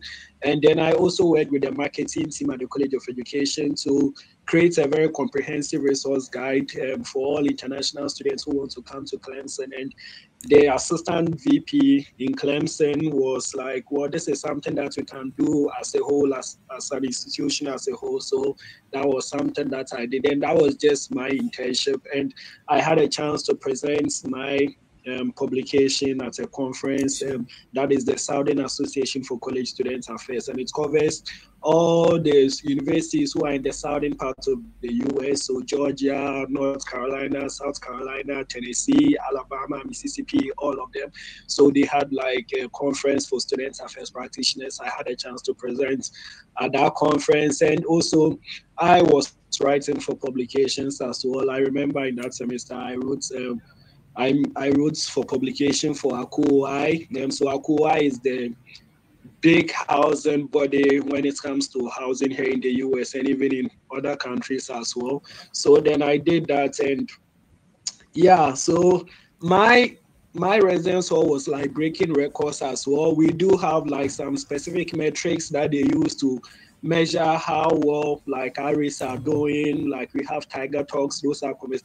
My residence hall was just on top of all of those things. My RAs, and I was just a graduate student. We had like full-time professionals and we had roommate agreements. My host did all the roommate agreements. So it was just a good, I think that was a very good time. And then I was nominated and I received an email that I had won that award and they were going to have a student affairs social, and I went there and I took my award and I went home to come and sleep, you know. That's very awesome. I think I've been seeing your WhatsApp status, and come on, guys. Yeah, those awards are hanging in my office right now. So the moment you enter my office now, you go see I'm clear. Oh, very, very nice, very nice. I mean, and I see you really enjoyed yourself in Clemson, because most of the things I see you post are mostly about enjoyment and all that. So is it that when you are given the assistantship, there is a side of maybe enjoyment that comes with it or something, or it's because most people think you are an international student going to work for 20 hours in a week, so you are going to be stressed and all that. How is it like? How is enjoyment and all that? For me, I tell you that if you follow me, like you probably vanish all your savings because you think that I'm using my money for enjoyment. It's not actually my own money that I'm using for enjoyment. Most often, I apply for like grants to go to conferences, and I'll go to those conferences. I would enjoy. You think it's my own money, but then my money cannot even do quarter of those things. So I would. And in Clemson, housing organized like trips, so we could go to Georgia to do river rafting. We could do a whole lot like skiing. Whenever I see those things, that is, I am the first person who sign up for those events. I'll sign up for those, and you see me in North Carolina skiing or snowboarding, and you think this guy has money. He's in North Carolina having fun, but it is not even my money. The money doesn't belong to me. And when you go to conferences and you apply for grants, they give you money to do that. And being strategic enough, I use money for some of the conferences, and some of them, so I reserve them for a little enjoyment. And as I said, when you come here, you have to make time for, because it's very boring as an international, especially coming from someone who doesn't have family here in the US. You know, when Thanksgiving comes, you see your friends who are having families in the US, they go and spend it with their family. So for me, any slight opportunity that I'll get for enjoyment, I'm gonna make use of that opportunity. Great. And Clemson was a good place to be at the start. I said, like, if I get the opportunity to start again, like, if they want me, like, again, Clemson is where I'll go, because I feel it was a good place in general. I believe if I had gone to another institution, it would have really worried me a lot. So, all right, awesome. That is very great, and I mean, very insightful. The assistantships and all that. Now let's come to academic work. So in the program, I see from what you've all shared so far, you are maybe required to have a GA position, not necessarily for the money or for the funding, but for, let me say, the experience that you would gather at the end of the program. So how is it like blended in your case when you are doing, let's say the assistantship is part of the program. Let me say that I want to put it that way so that we can easily get it. So the assistantship is now part of the program. You are working as let me say in a professional role, and at the same time studying. So how is it like blending the two? And then how is academic work also like? Is it like back here in Ghana, and then how things work and meeting deadlines and all that? How is it like? We would like to know about that. So let's start with you, Benjamin, before we get to the others. So I would say you come into the field, it just depends, but you are mostly doing 3 courses a semester. So most of the courses are 3 credits. Most of my classes were 3 hours, but then it was just 2 hours and 30 minutes, and they were all scheduled to be in the evening. I have to be honest with you, the number of like readings that I did here in the US was very minimal. Most often I'll just go to class without not doing any reading or whatsoever, because like I was I didn't feel like stressed or busy, but just that some of them, at the end of the day, we go to class, we are going to discuss, I'm going to get the concept from my mates and from my friends. And so most of the times that I spent most of my energy was when it comes to group works, where you also have to contribute. So that is it. But then I wouldn't say that academics is very rigorous. It wasn't extremely rigorous. I would say it was my second year that really stressed me, because I was taking a research class as well, and we had to do a research project, and that was where I had most of the stress from. But for most of the classes, even if you go to class without not reading the course materials, I'm not advising people not to be reading.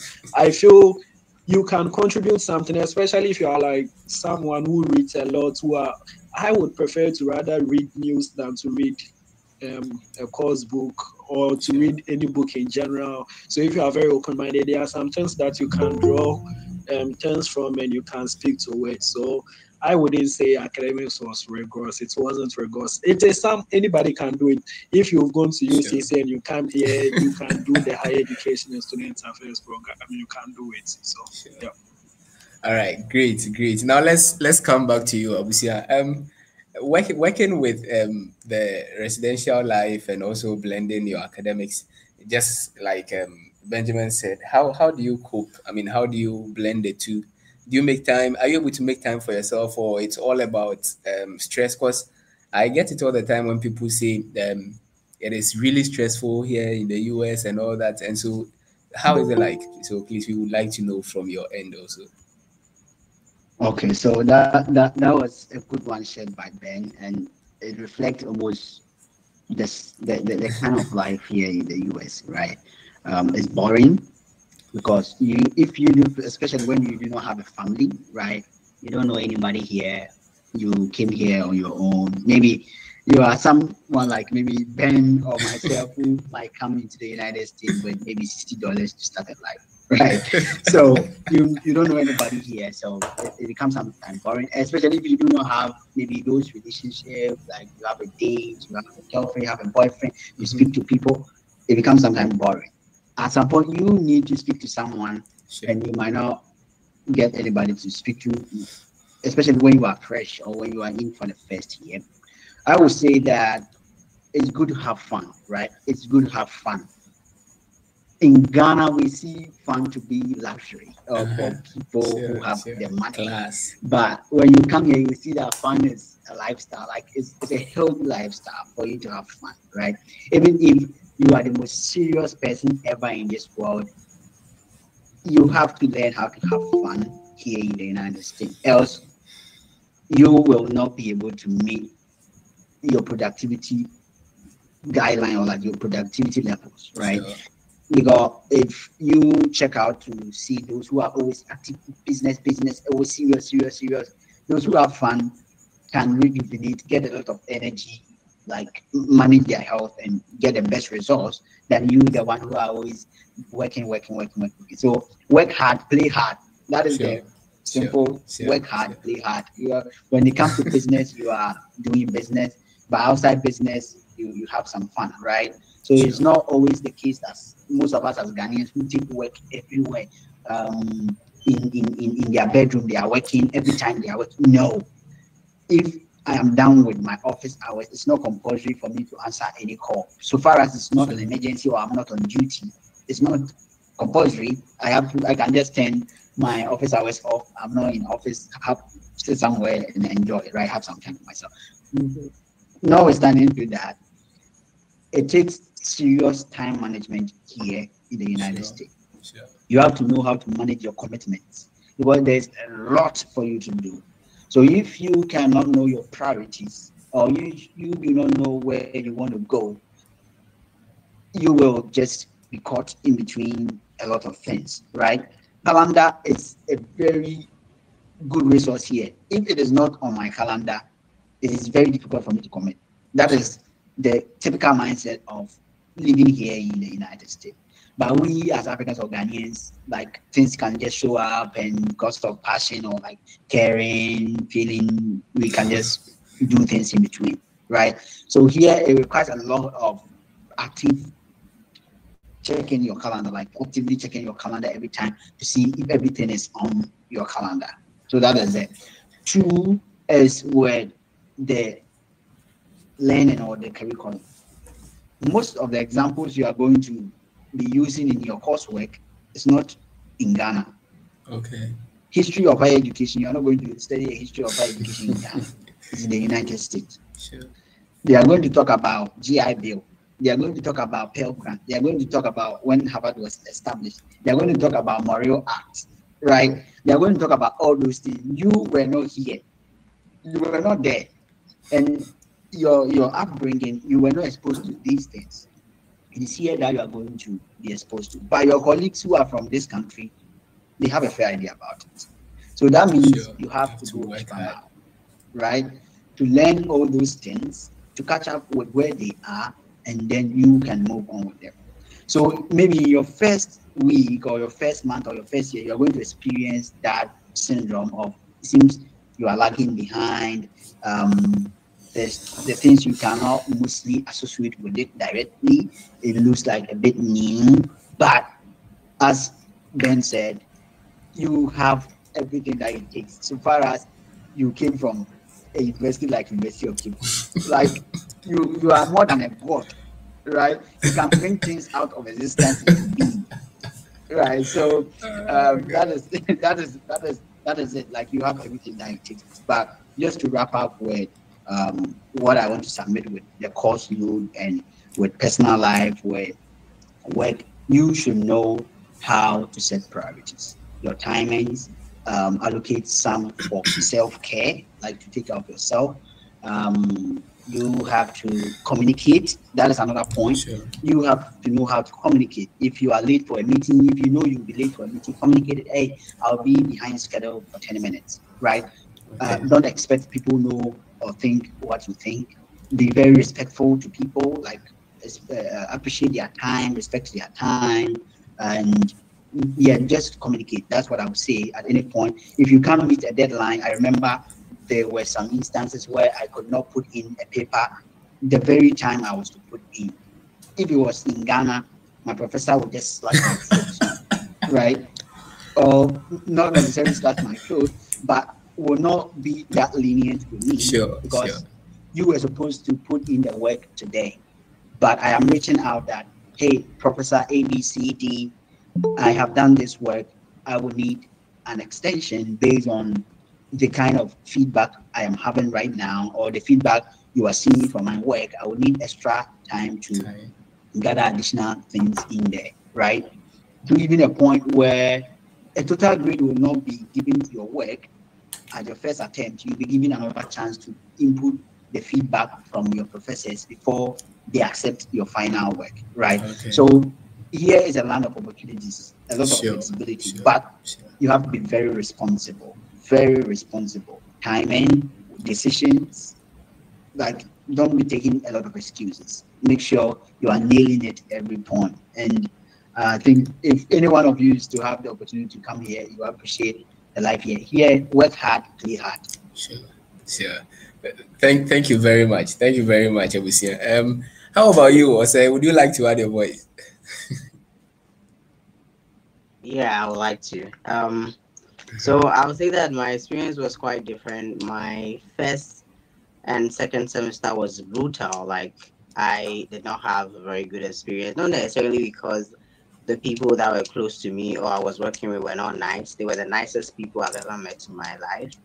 But I think that adjusting to this whole new system was quite difficult for me. It was the first time I've actually left my family for a very long time like that.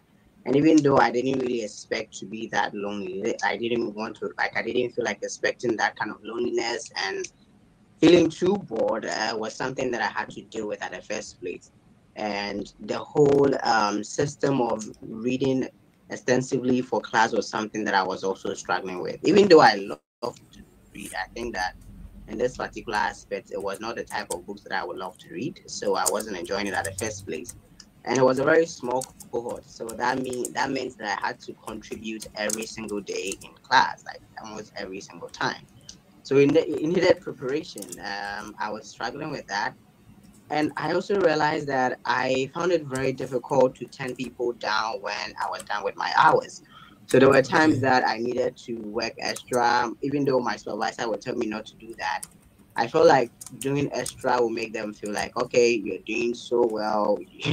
You are really contributing to the growth of this particular department. But I realized that that was not something that was good for Sure. me. So I had to practice self care.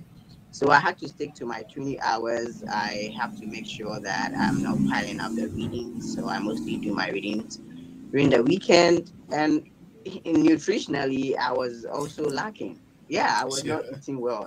I'm talking about that because I was really struggling within the first semester. I was not eating really well. I wasn't spending time to do my own cooking. It was when I came to the US that I realized that I really like my food, like my Ghanaian food. Because back in Ghana, I used to eat like the fried rice and all those things. I came here, they were in abundance, and I didn't like them. I wanted my fufu back. So I had to find a way to do that. So I had to make time, make sure that every single thing that I wanted to do was planned. So just like Obusunya said, I Right. had every single thing that I needed to do, every task on my calendar, even the time to go and shop, the time to take a break, the time to have conversation with friends at the office. I had everything on my calendar and tried to go by that. Sure. Yes. So initially it was tough, especially in the second semester where I was doing a practicum together with my 20 hours assistantship and my three other courses. It was difficult, but just Ben said, we come from one of the most difficult universities in Ghana, not only the University of Cape Coast, but I think that Sure. higher education institutions in Ghana prepare Ghana. Sure. students for this particular kind of system. And once you get into the groove, I'm sure that you will be fine. So there's nothing to be really worried of. The only thing is that if you don't really like to read and like find out information, maybe this is the best time for you to start developing the love for that, and you'll be good to go. Yeah. So that is my personal experience, and I don't wish that for everybody in their first year. Yeah. Oh, okay, that's fine. So let's pick your thoughts, Richard, so that we wrap it up for this session and move to, I mean, the next. So, what are some of your experiences, Richard? Well, that's like the experience that my colleagues have shared. For me, it was the first semester that I struggled a lot because, especially when it comes to commuting, I didn't have a car. My school is not in the city; it's in the mountains, so you have to get out of the mountains to go to a town, buy whatever you want to buy. So it was a difficult adjustment in terms of getting like groceries, getting certain stuffs that are basic. But every school have a pantry that you can go there to get most of these things. So it was difficult for me to get out. You know, when you come here, it's a great place, great environment, but you find yourself to be alone, and especially when you Sure. are unable to commute, to go out. You know, it's like in Ghana, you can just go out, take trotro, and do whatever you Uh-huh. want. But here, I mean, all of a sudden, a place where I'm compromised, I can't even go out to get something unless I have to ask somebody or find somebody to go and buy basic stuff and all. So that was a bit of an adjustment for me. And also when it comes to the academics, I was during the first 4 weeks struggling to find myself because the pace was so high. You know, classroom was about discussions, and I was taking courses like history in higher ed. We were talking about American higher ed. So if you don't read and you come there, you don't understand the concept, and you come to class, it will just be discussion. And one of my professor that I really struggled at the beginning, but eventually I got to know him better. It also helped me better was my history professor. So for him, he doesn't have slides, nothing. He just comes to class and he doesn't really teach. Come to class and discuss. Like, so you start. So what do you see about this? What did you read about this? What did you read about this? So for let's say an hour and a half, just like that. And so that's one experience that I had to force myself to really read. And a chapter could be like 90 pages for a class, one class. So you can understand, and I'm taking 3 courses, I'm doing GA and all. So initially, I had to read. But as time goes on, you know, you are from this, so you know the strategy. So after, let's say, a month, I was okay. I knew all the strategies and all. I think the adjustment is one of the most difficult aspects. Even when I'm America's international students, most, when looking at the international office, most international students also complain about these adjustments. It's about how you adjust. I don't think that's so difficult and so regular as this in Ghana, because in Ghana it's so regular. In Ghana we do so theoretical things, but here it's more practical and we could relate.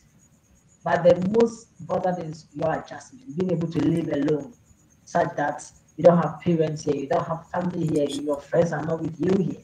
The time is different. By the time that you, let's say you close like 8 p.m., come home, that you want to call friends or call someone from Ghana to be at like 4 a.m., not reasonable for you to call. So how do you cope without your friends all of a sudden? I think that is the biggest adjustment, which result to loneliness, depression, anxiety, and all. But if you are able to build resilience through that, that is how come people in America, like students, we have a lot of fun.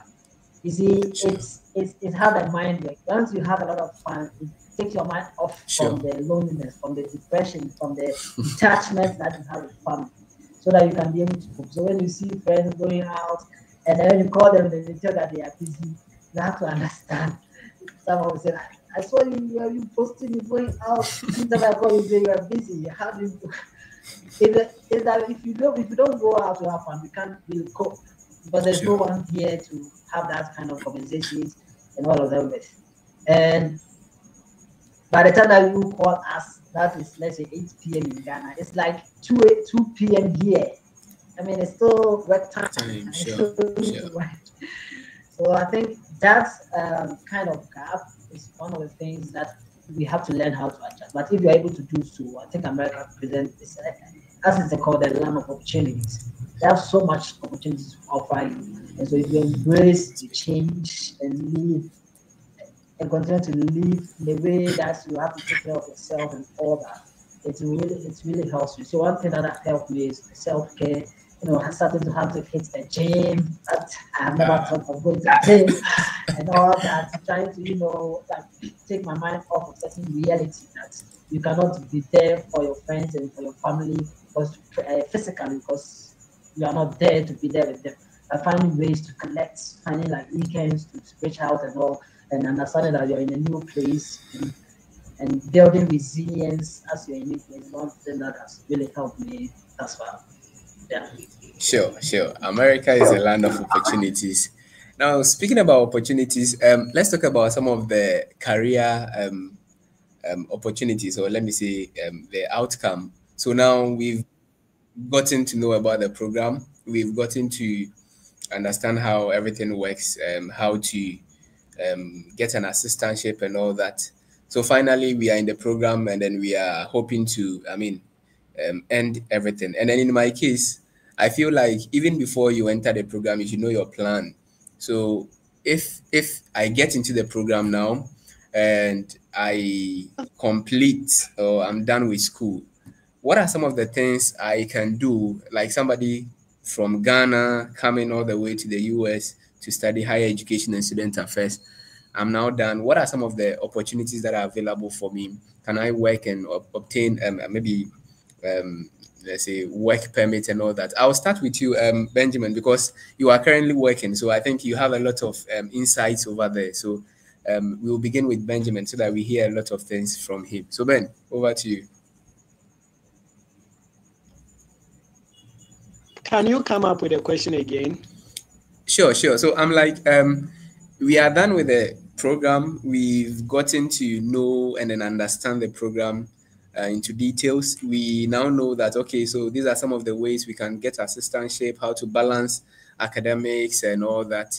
So currently we would like to know, after the program, what are some of the opportunities, some of the career opportunities we can pursue, especially people like Ghanaians and let me say Africans in general, because there are a lot of Africans on our platform. So coming all the way to the US to read this program, what are some of the things that we can do with the program? Say I do not want to come back to Ghana, so I want to work in the US. How do we go about that? So let's hear you.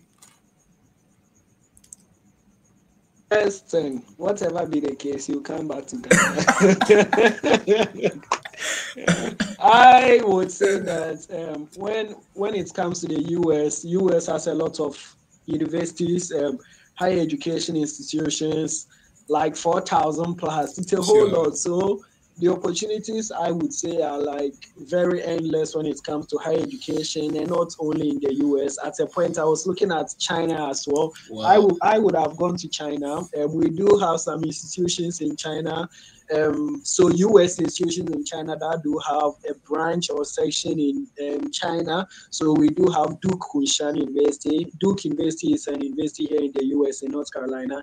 They have partnered with another institution in China, and for them they also have higher education and student affairs rules. They really pay well, just like the US equivalent. But you can also go to United Arab Emirates. They also do have a very vibrant higher education and student affairs field that you can go and work there. You can go and work in the UK. I haven't really seen opportunities like that there, but then I've also seen residence life roles in Canada as well. I've seen academic advising roles in Canada. So it's not only here in the US. And even if you decide to come back to Ghana, if you have the connections, you can work in one of the universities, of course. But then if you don't have any connection, where would you know that they are even recruiting people for a specific role that you get to find yourself? So I would say there are lots of opportunities. You can work in residence life like I am doing. I work in university housing and dining. You can also work as an academic advisor. As an academic advisor, you help people to look at the right courses that they need to take. You advise them based on practical and internship opportunities. You can work as a career services consultant. There are a lot of opportunities. Just imagine a university, just imagine the number of staff positions that they do have in an institution. And then for you having a master's degree, less than 20% of US citizens do have master's degrees. So if you do have a master's degree here, you are actually a hot cake. For me, I am close to a lot of people who are doing masters and PhD. So I think, everybody is doing masters and PhD, but then that is not the case. If you take the broader outlook, it's just a few who are willing to have that. And then for most higher education and student affairs program, for now, most of the schools are having the minimum qualification to be master's degree. So when you do have that master's degree, you already have your front foot at the door.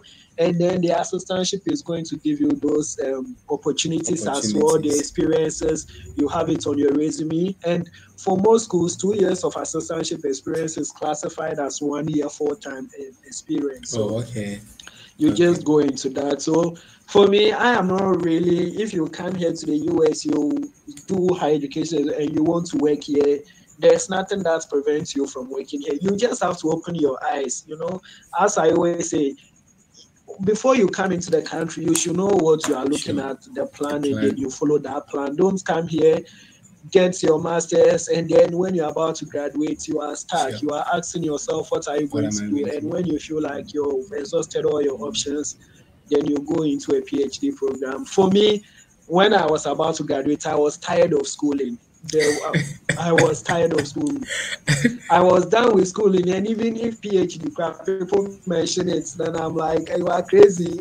Something is wrong with you. I don't want to go there at all. So, and if you really want to work here, you can work here. So All right. So let's talk about.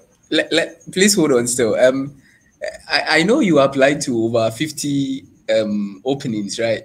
So how did you come by them? So is it like they are there, you get to, or they are being advertised on some platforms or something? So how do you do that again? So we do have this website called Higher Education Jobs. That is a centralized port for every single higher education job, whether it's life academic advising, international student advice, every single, even regions and multicultural, whatever, you can find every single higher education job there. And then even if you see the job position on LinkedIn, you are going to see it at higher education jobs as well, because it's a centralized platform. Most institutions are going to post there. So for most of my applications that I did, I went there, I clicked on the link, it will take me to an institution's website and I'll directly apply to the job.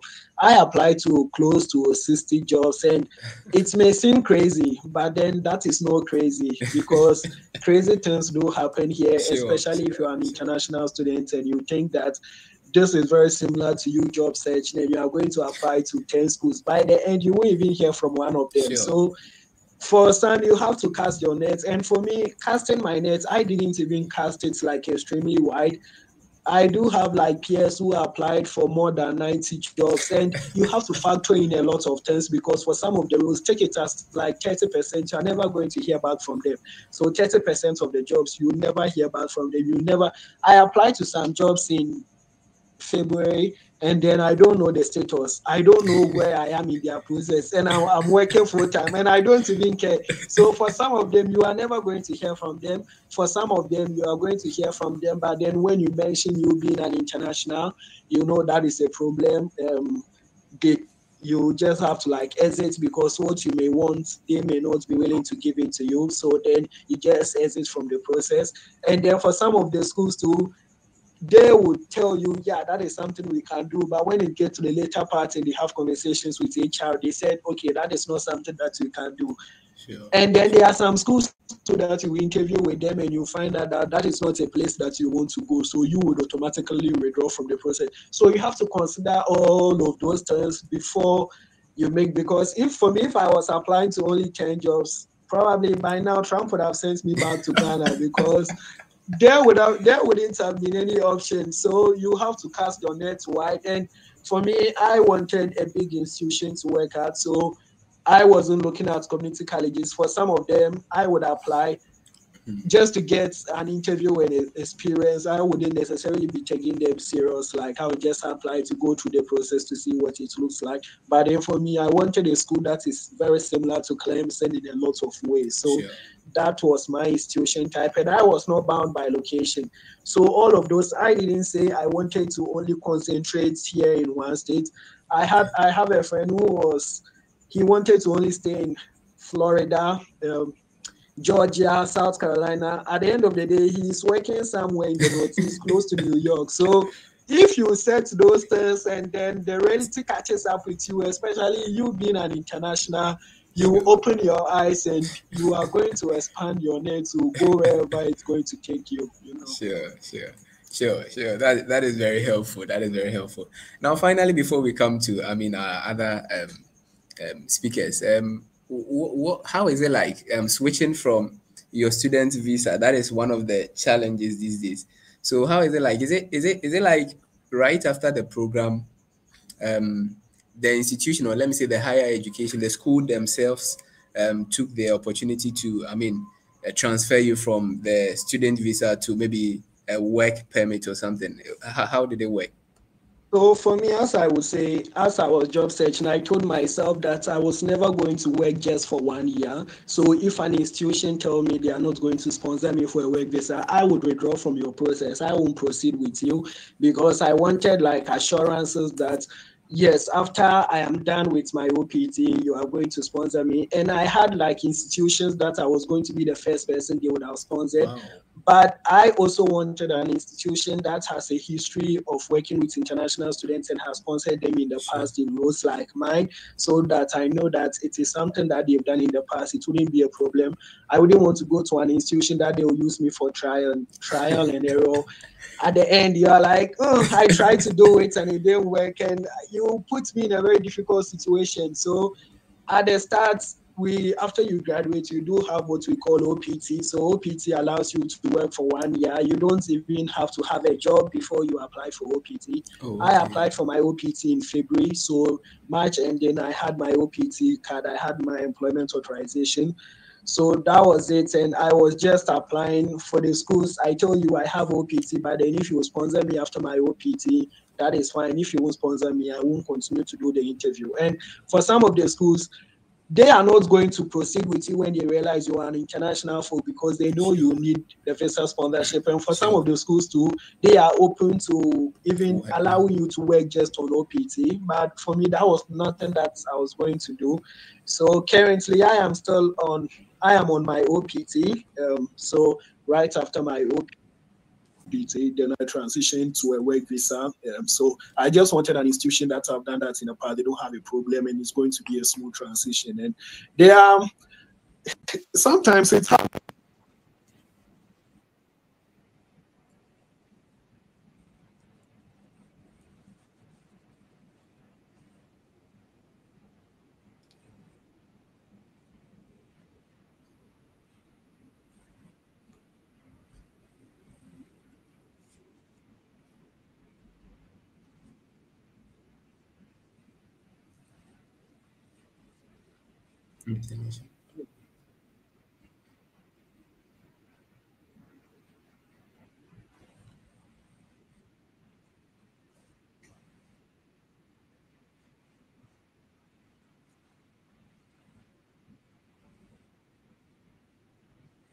Sure.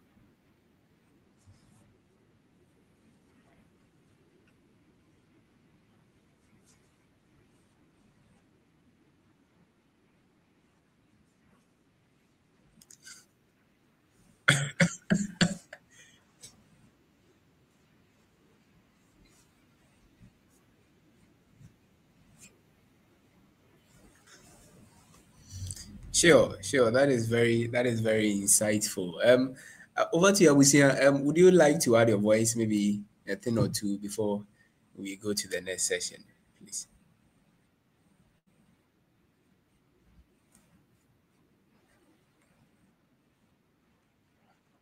Sure.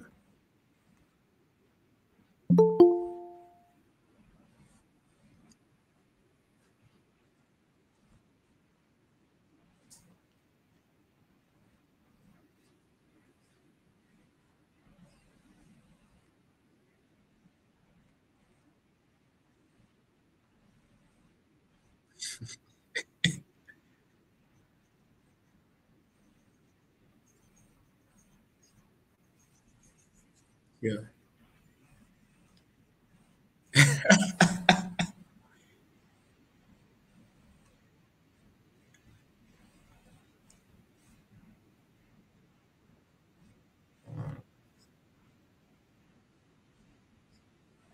Okay.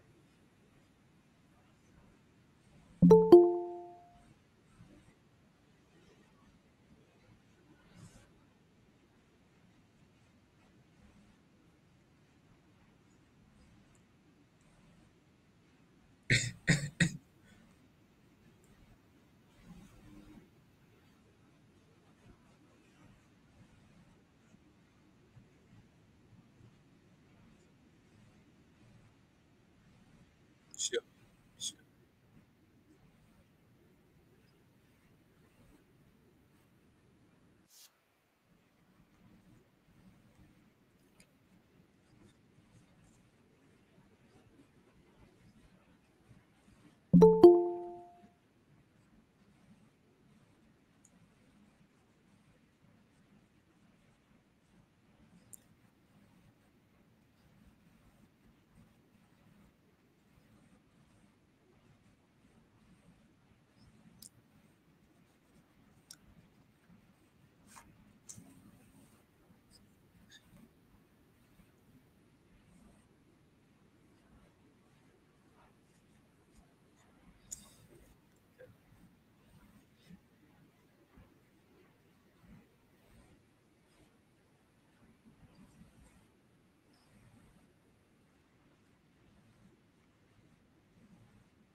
Wow.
Sure.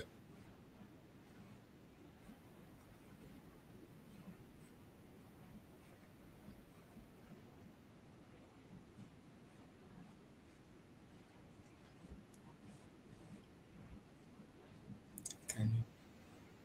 Sure. Yeah.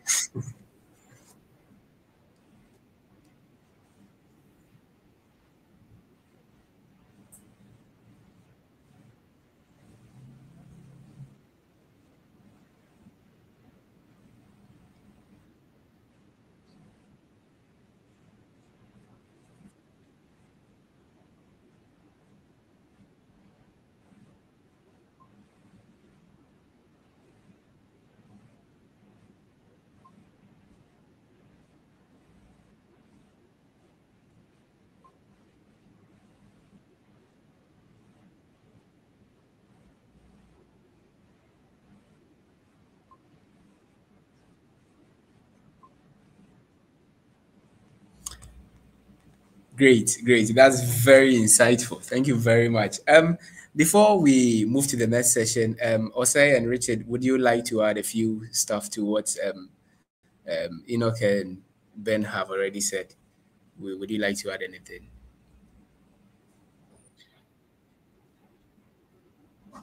Oh, okay. Sure. All right. So, quickly. Okay.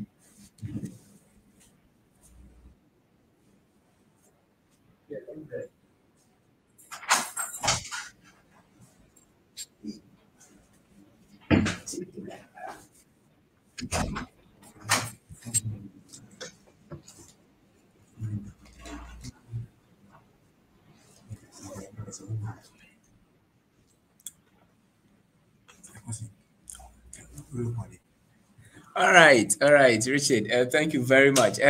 So now let's come to one of the most, interesting aspects. So now you guys have given us a lot of information.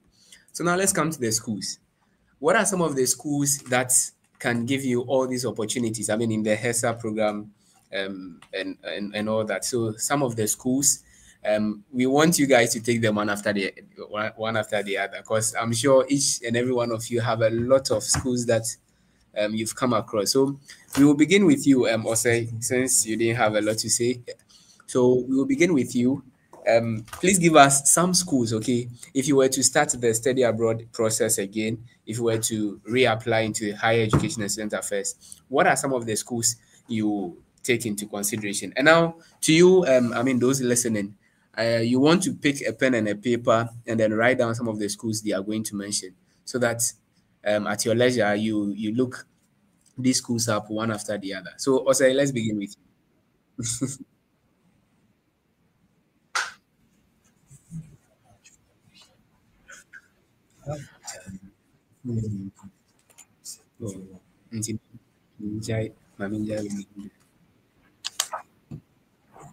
Or like funding opportunities for you to probably consider. And one is my school at the University of Iowa. So University of Iowa is one. We have very good funding situations, which is basically the assistantship, even though it's quite competitive, considering what happened this year and all that. But I still think that it is a very good school for the HESA program, and the College of Education is making a lot of changes to make sure that all the students admitted into the program are being taken care of very well. So you can consider University of Iowa. We also have another university in Iowa State called Iowa State University, which is also one of the good schools with a good HESA program. They have some good funding over there. I'm not there, but Nana, please take your time. I see people are very people are really listening and they want to get them really well. I think somebody just posted that they didn't get what you said. So can you go over okay. All right. So I mentioned University of Iowa. I also mentioned Iowa State University. These are two different universities. Yeah, but they are in the same state.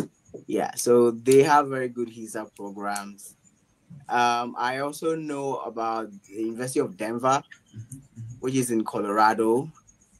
They have a very good HESA program. I think that's where Richard is currently. So you can also consider that. University of Massachusetts Amherst is also one of the schools that I applied to. I applied for a dual master's program over there. You can also consider University of Massachusetts Amherst. You can also look at Florida International University, which I think have a very high acceptance rate for international students in their HESA program. I think so far they have like the highest number of international students in their HESA program, because like it's an international university. So yeah, so Florida International is also very good. I think there's also one popular university that a lot of people were applying to, which is Canisius University. I remember a lot of people did apply into that program, but I think they also have a very good funding situation. I'll also recommend North Dakota University.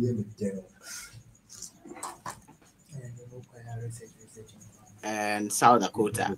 Yeah, so these are some schools that I have off head, but I would say that it is not really cool to just like mention schools that you can apply. One thing that I always advise is that you should do the searching yourself. There are so many, like thousands of schools that I've not even heard about that have the HESA program you can apply in. So use these AIs, try to like streamline your search, find states and universities that are like offer these programs, and like look for, let me say, not so popular states. They have some schools that people have not really heard of, and will kind of like limits the, should I say, competitiveness in the program. So yeah, so look at those schools that it's not really sorted after, but have some good funding situation over there and you can apply. But in mind, these are the schools that I have off head. But I know there are thousands of schools that you can actually consider if you want to apply. Go for the schools that probably nobody have even heard about, but have a very good HESA program, and you might actually be the first Ghanaian to be in the program. Yeah, Great, great. sure. Great, great. That's very helpful. Jose. Can I chip this in before I Oh, go? sure, sure, sure. Yeah. So one thing that I've also experienced, like particularly with the University of Iowa, is that I remember one of our panelists was saying that some of the schools are very charitable in like interviewing you for a very long time till you get an office to give you an assistantship. I think it is not always all the schools. So some of the schools will give you just one chance to interview for a position, and if you don't get any assistantship over there, you don't get a chance to interview again. I think Florida International does a very good job in like giving you several opportunities to interview for different positions if you don't get employed. But I think that it's not all the schools. So it is very important to reach out to some people in these schools that you are interested in to find out the situation when it comes to these offices giving assistantship or roles to international students, so that they can probably like support you, train you to interview for all these positions. Yeah, so try reach out to people that are already in the.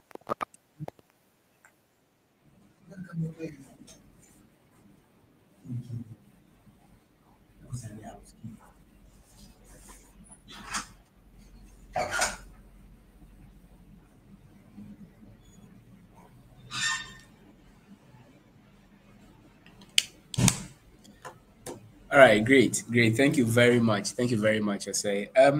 Over to you, Richard.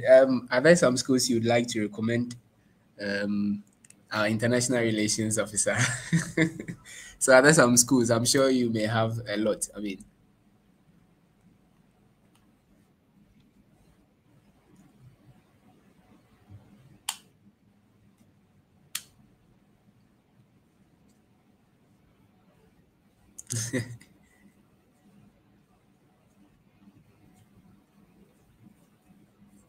sure.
Okay.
Ooh.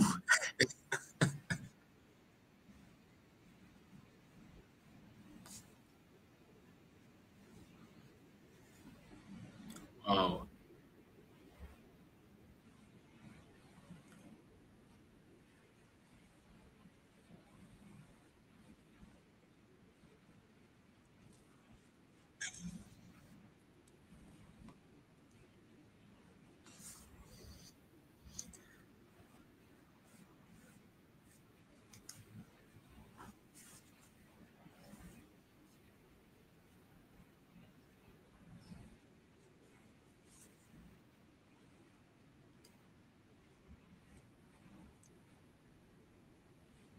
Sure.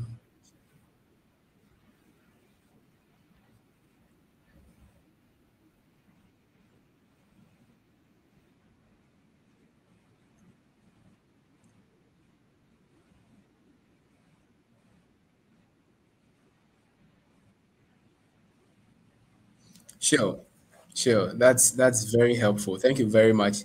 And now to you, Benjamin. What are some schools you would also like to, I mean, speak about? Um, I know you apply to a lot of schools. So we would like to hear you, Ben.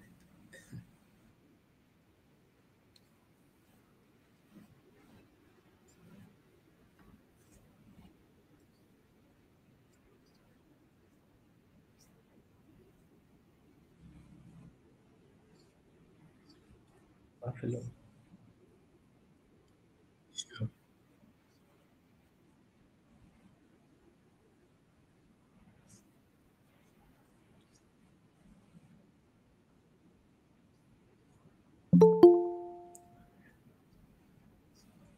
Sure.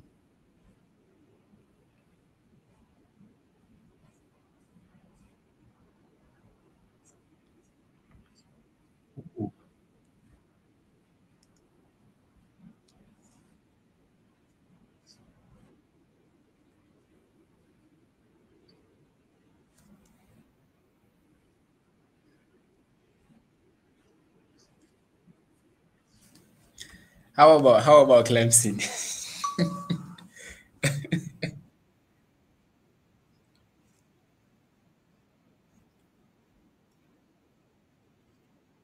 Sure.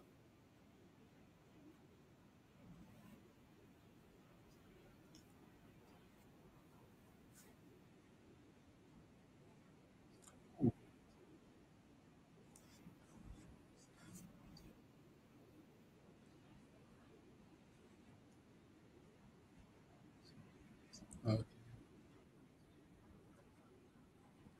sure.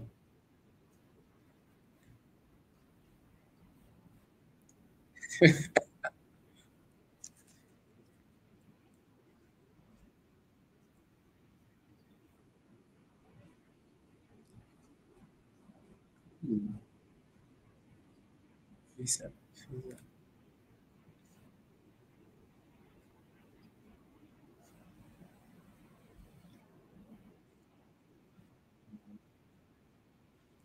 Visa.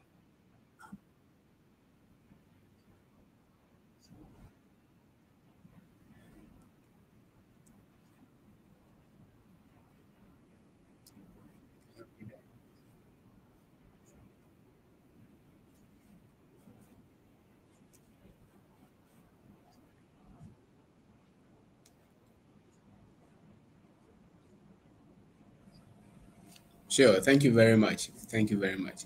Now over to you, Abusia. The schools.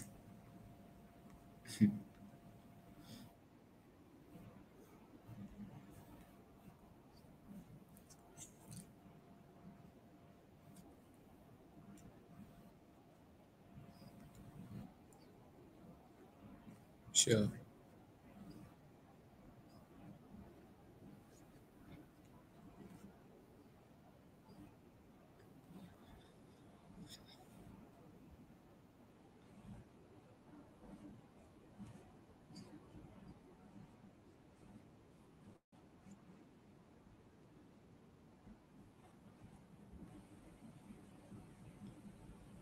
Yeah. Yeah. Sure.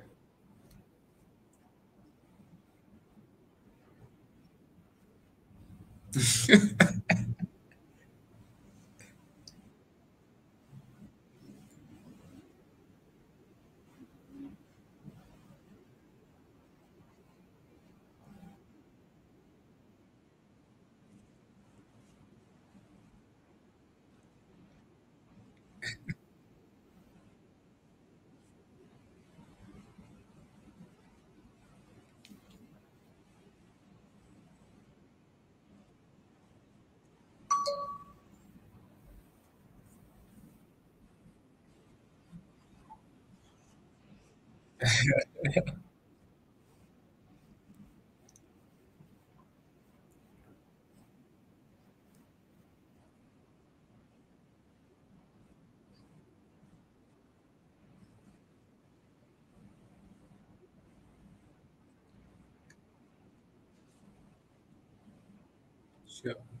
Higher education.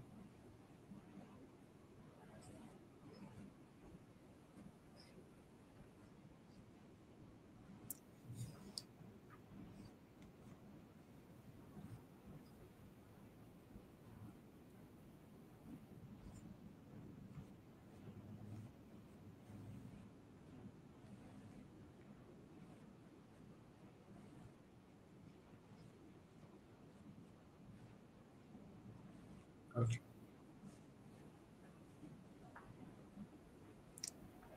Hey.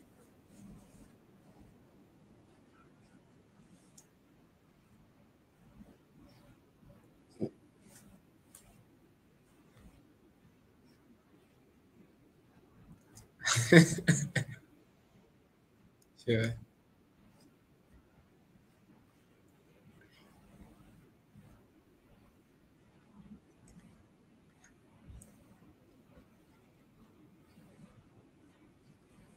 Sure.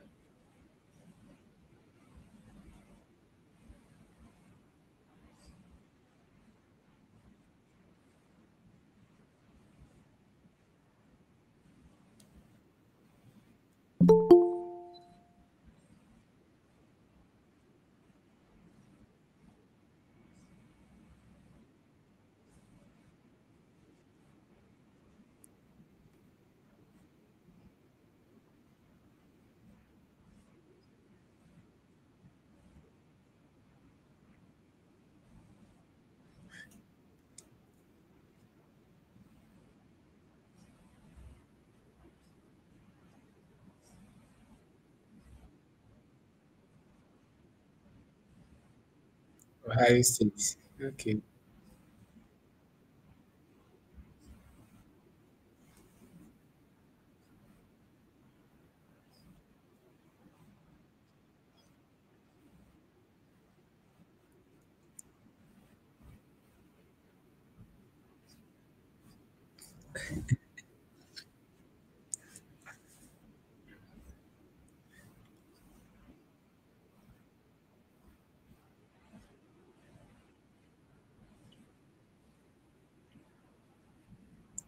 Sure.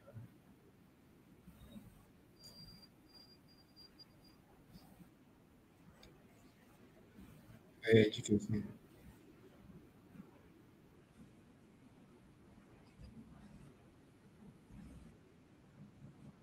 Sure. Sure. Sure. Sure.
Sure.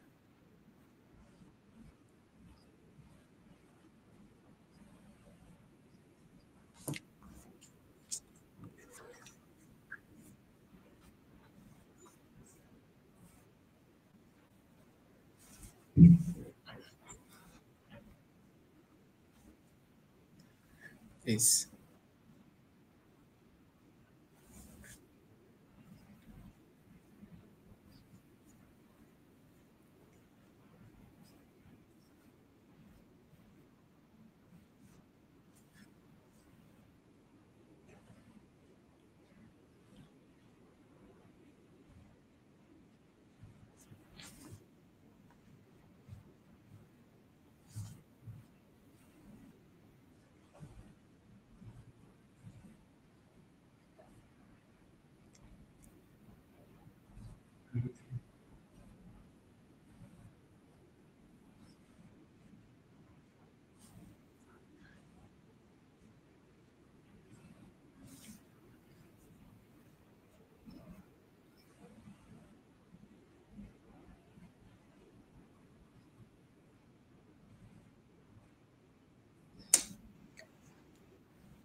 Sure, sure, sure.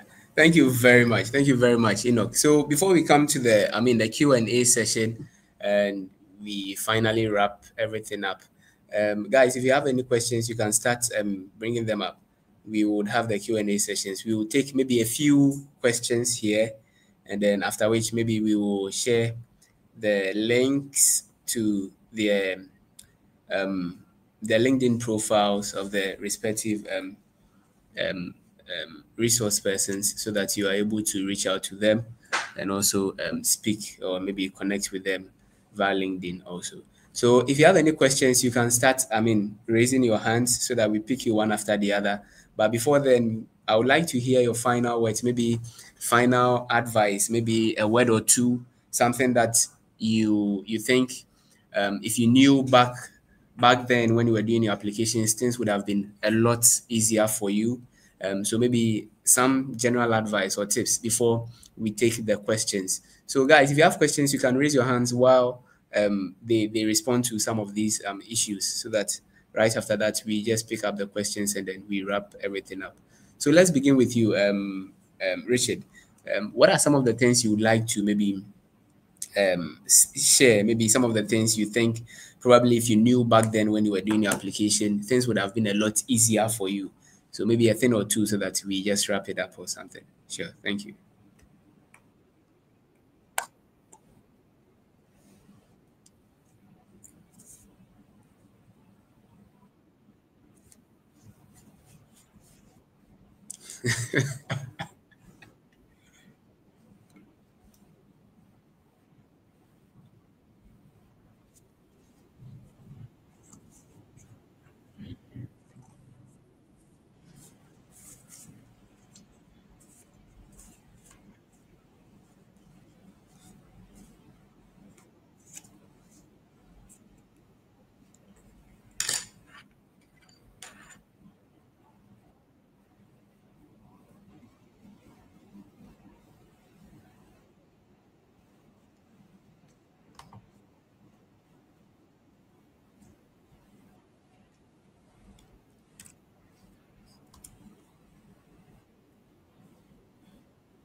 Sure, I think that helps a lot. Thank you very much. Thank you very much, bro. Now let's come to you, Benjamin. Maybe some few tips or an advice or two you may want to share, so that our colleagues are also able to learn something from them. Thank you.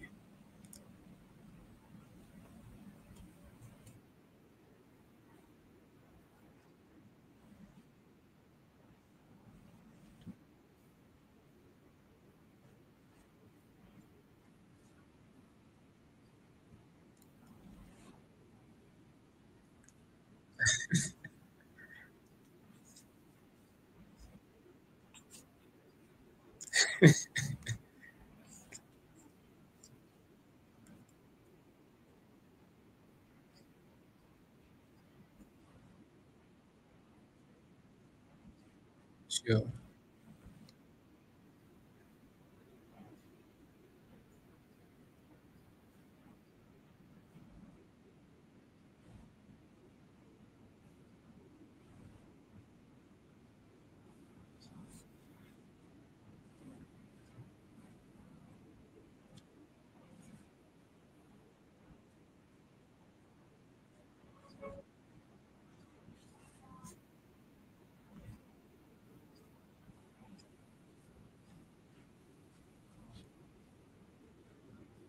sure,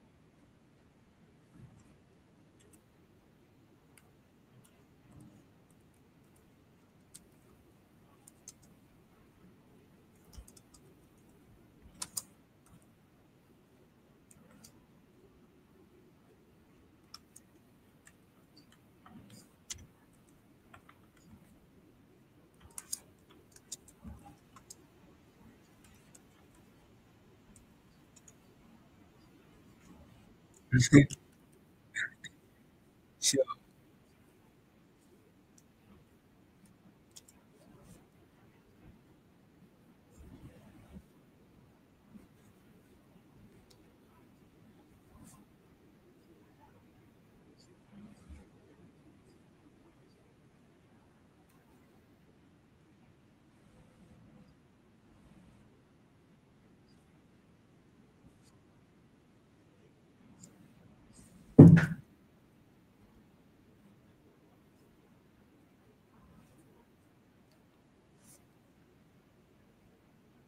sure,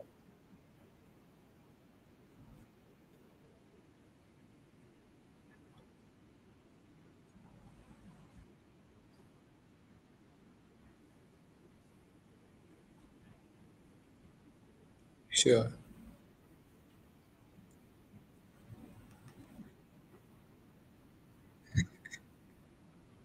sure.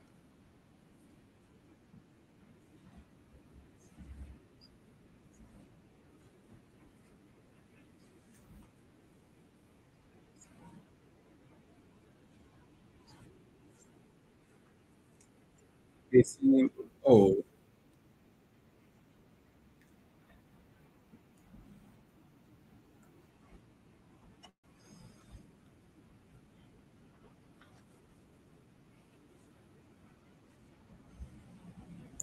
sure, sure, sure. That is very good. I think there is a saying that most of these documents, when they pass through the university system, um, whenever somebody maybe uses the same document, or let's say somebody copies or uses your document to reapply, the university is able to detect that, and then that is one of the reasons people get maybe revoked and all that. So, guys, you don't want to do that, please. Be authentic in your missions. All right. So, how about you, Osei? Would you like to add a few tips? Some, um,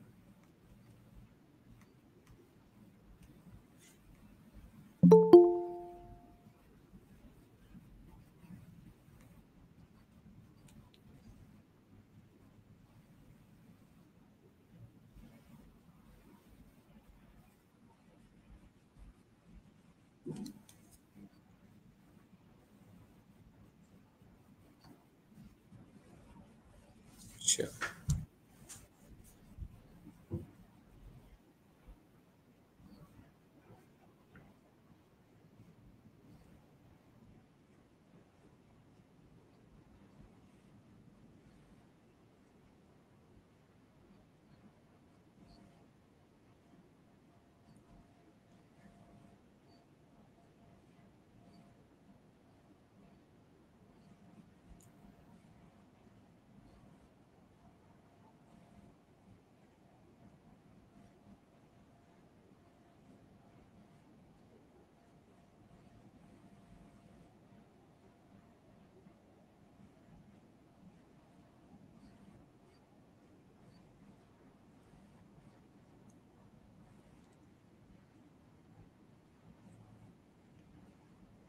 Funding.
Sure.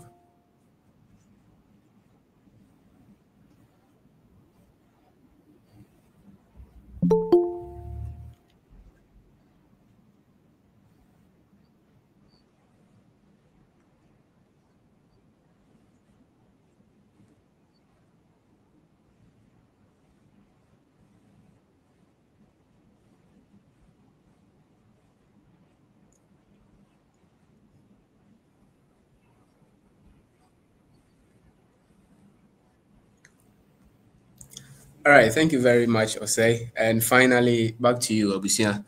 Your final maybe words, word of advice, things you think, um, if you knew earlier, would have maybe changed the process and everything, the whole experience. So let's hear you, please, before we come to the questions.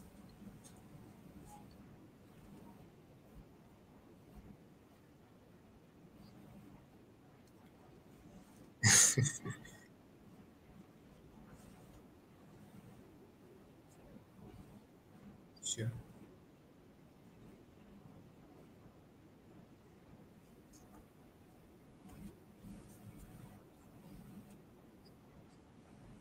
It will never be. Sure.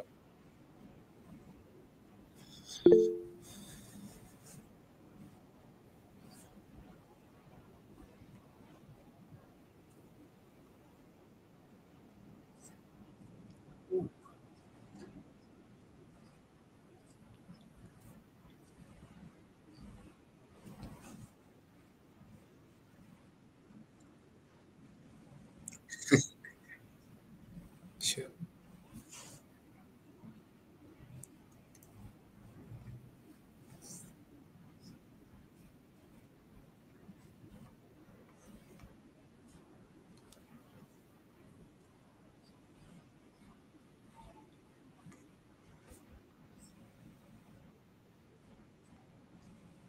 Sure.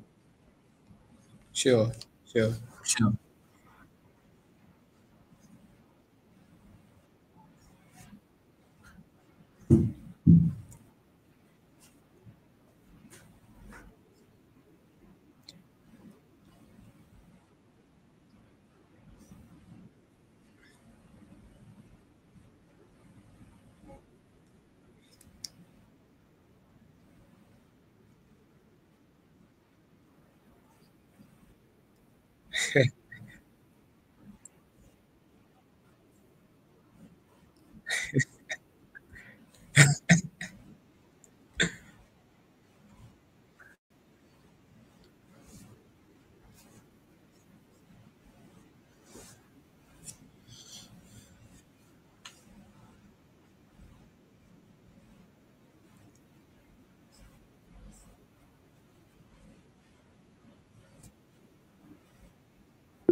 When? Sure. Sure.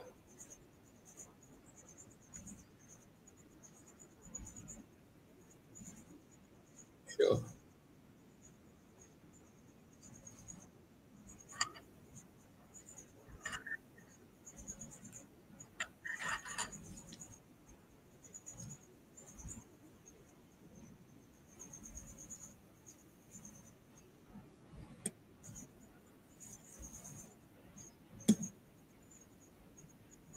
Sure. Sure.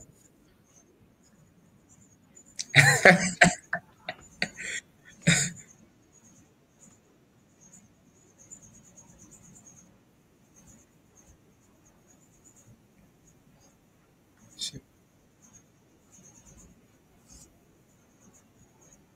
Sure.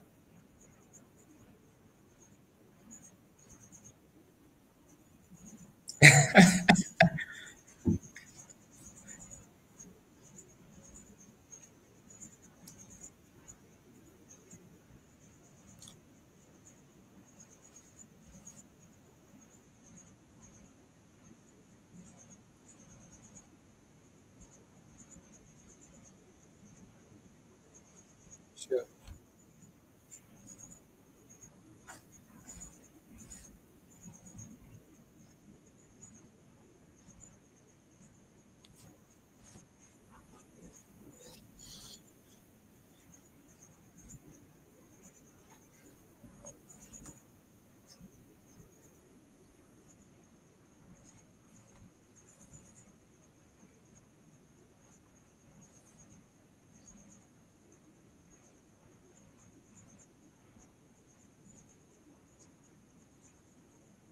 Sure.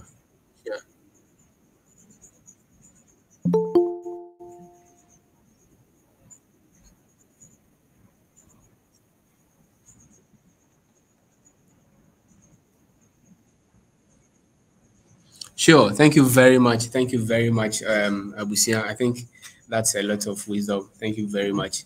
And thank you very much to the other speakers as well. So at this time, maybe we can pick the questions. So quickly, let's see. I see just two people. So John Ama, you can unmute yourself and ask your question quickly.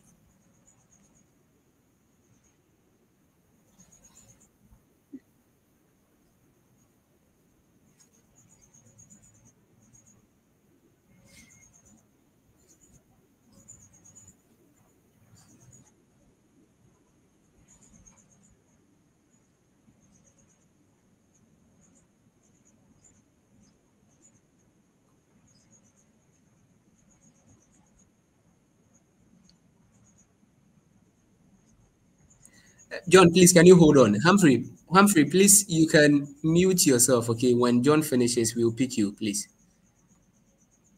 All right, John, you can. All right, John, you can go ahead now.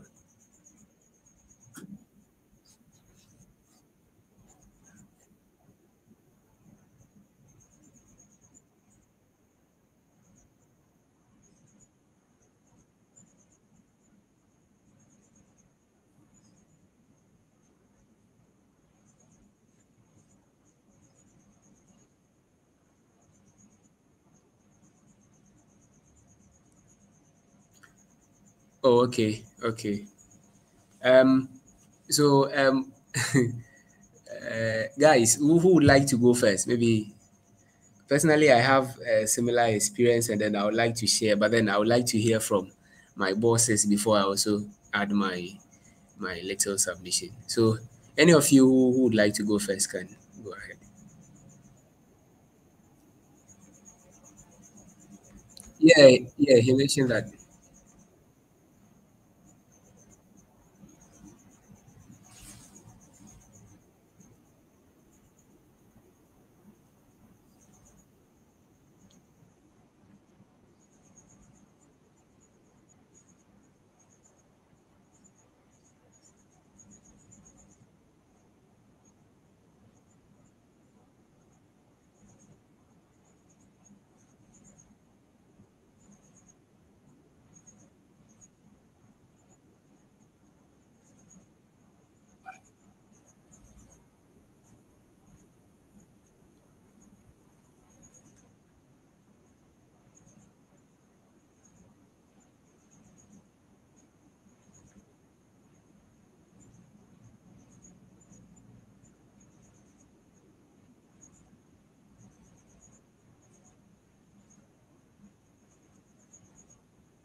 All right. Thank you very much. I think, okay.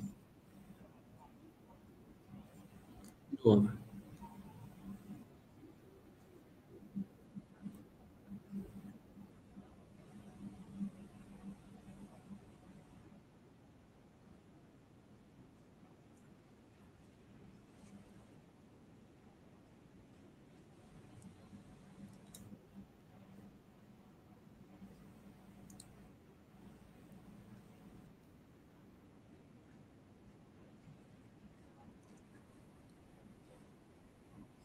Sure.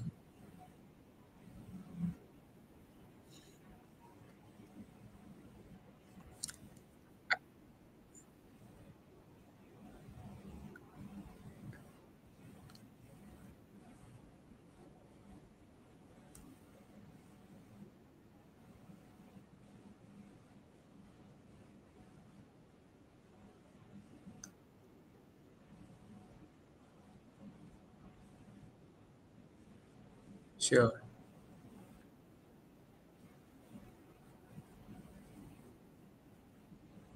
Something.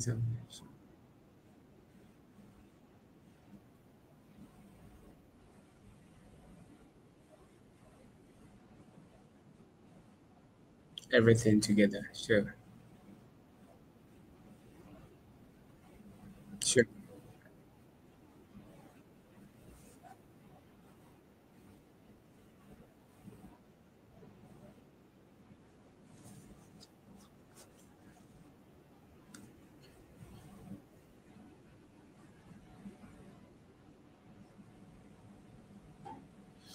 All right. Sure. I think Portia wanted to ask something. So let's hear her, please, before.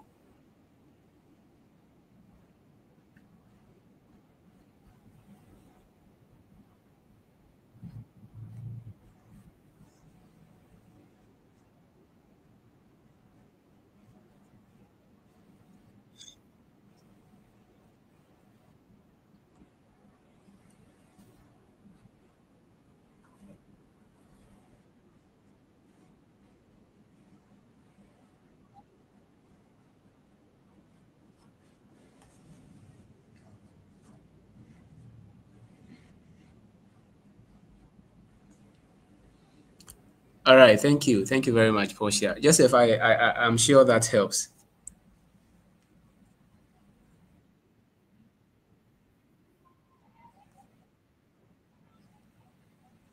Yeah. Basically, that's what we can make out of it. Yeah. Very welcome. We can have you now, Humphrey. Please, you can unmute yourself and ask your question.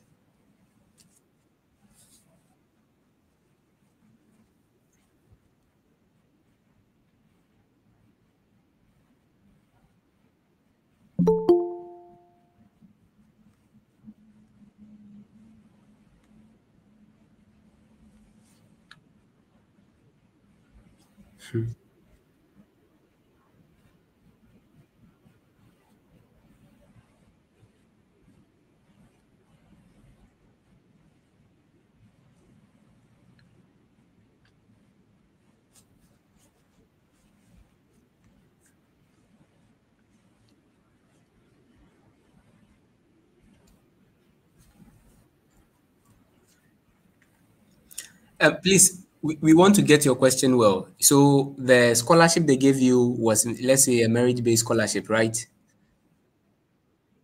Good. And then they are saying maybe there is something, an assistantship or something you can apply to, which can maybe possibly cover for the remaining.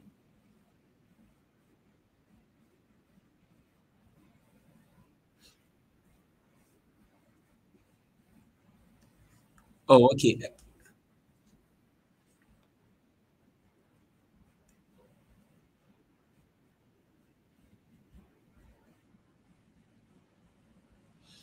I think this is kind of, so let me leave it to the gurus if they have anything to share before I also add my voice.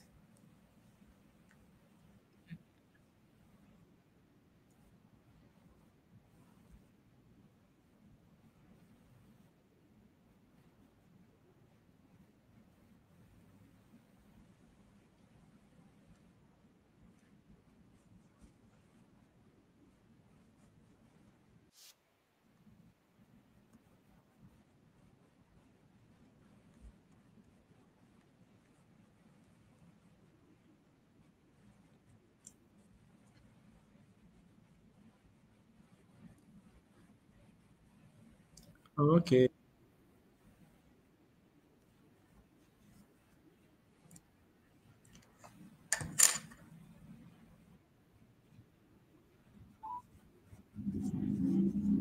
Should evidence.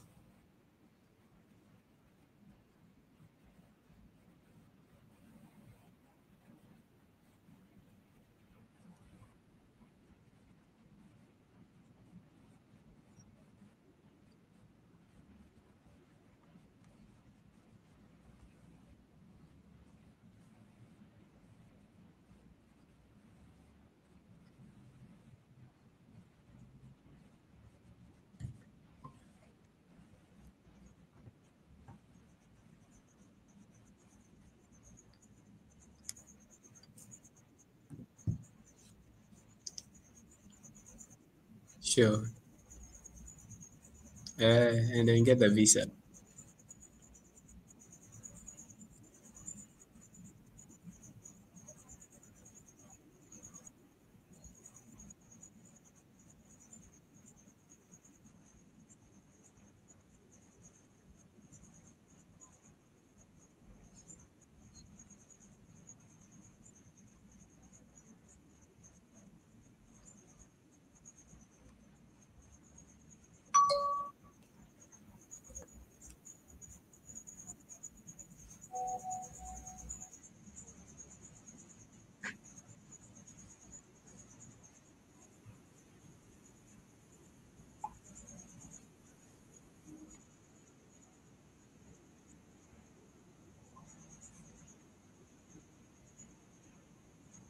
Sure. I think Richard wanted to ask something too.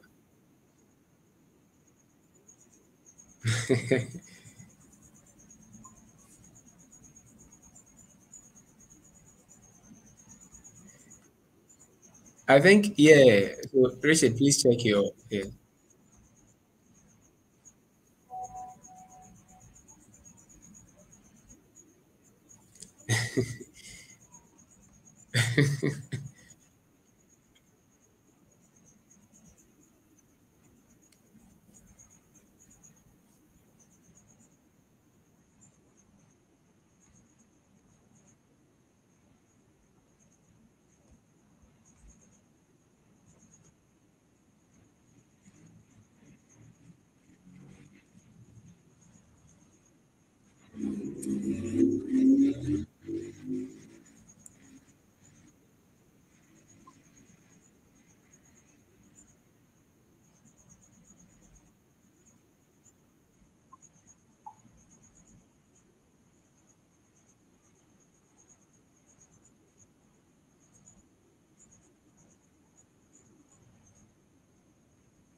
All right, guys. Thank you very much for the opportunity. I hope you guys have learned a lot. So if you've not subscribed to our channel, I would advise that you subscribe to our channel and also click on the post notification so that you are able to access information like these so that you are able to, get a lot of insight information as well. Thank you. Sure, sure. Thank you very much. That helps. That helps a lot. So Humphrey, I'm sure you are okay now, or you still have some more questions. I was going to say that I also have a similar experience. I mean, when I applied to SIUE, Southern Illinois University, they gave me the first assistantship I got was also something like that. It was also a partnership, but mine has a little bit of. I was given a letter, So just as they are saying, you should have evidence. So if you can reach out to whoever gave you that information that they are going to partner you with, I mean the school, I'm advising that maybe you reach out to them and also secure a proof, just like they've all said, so that it helps you in your, I mean, your visa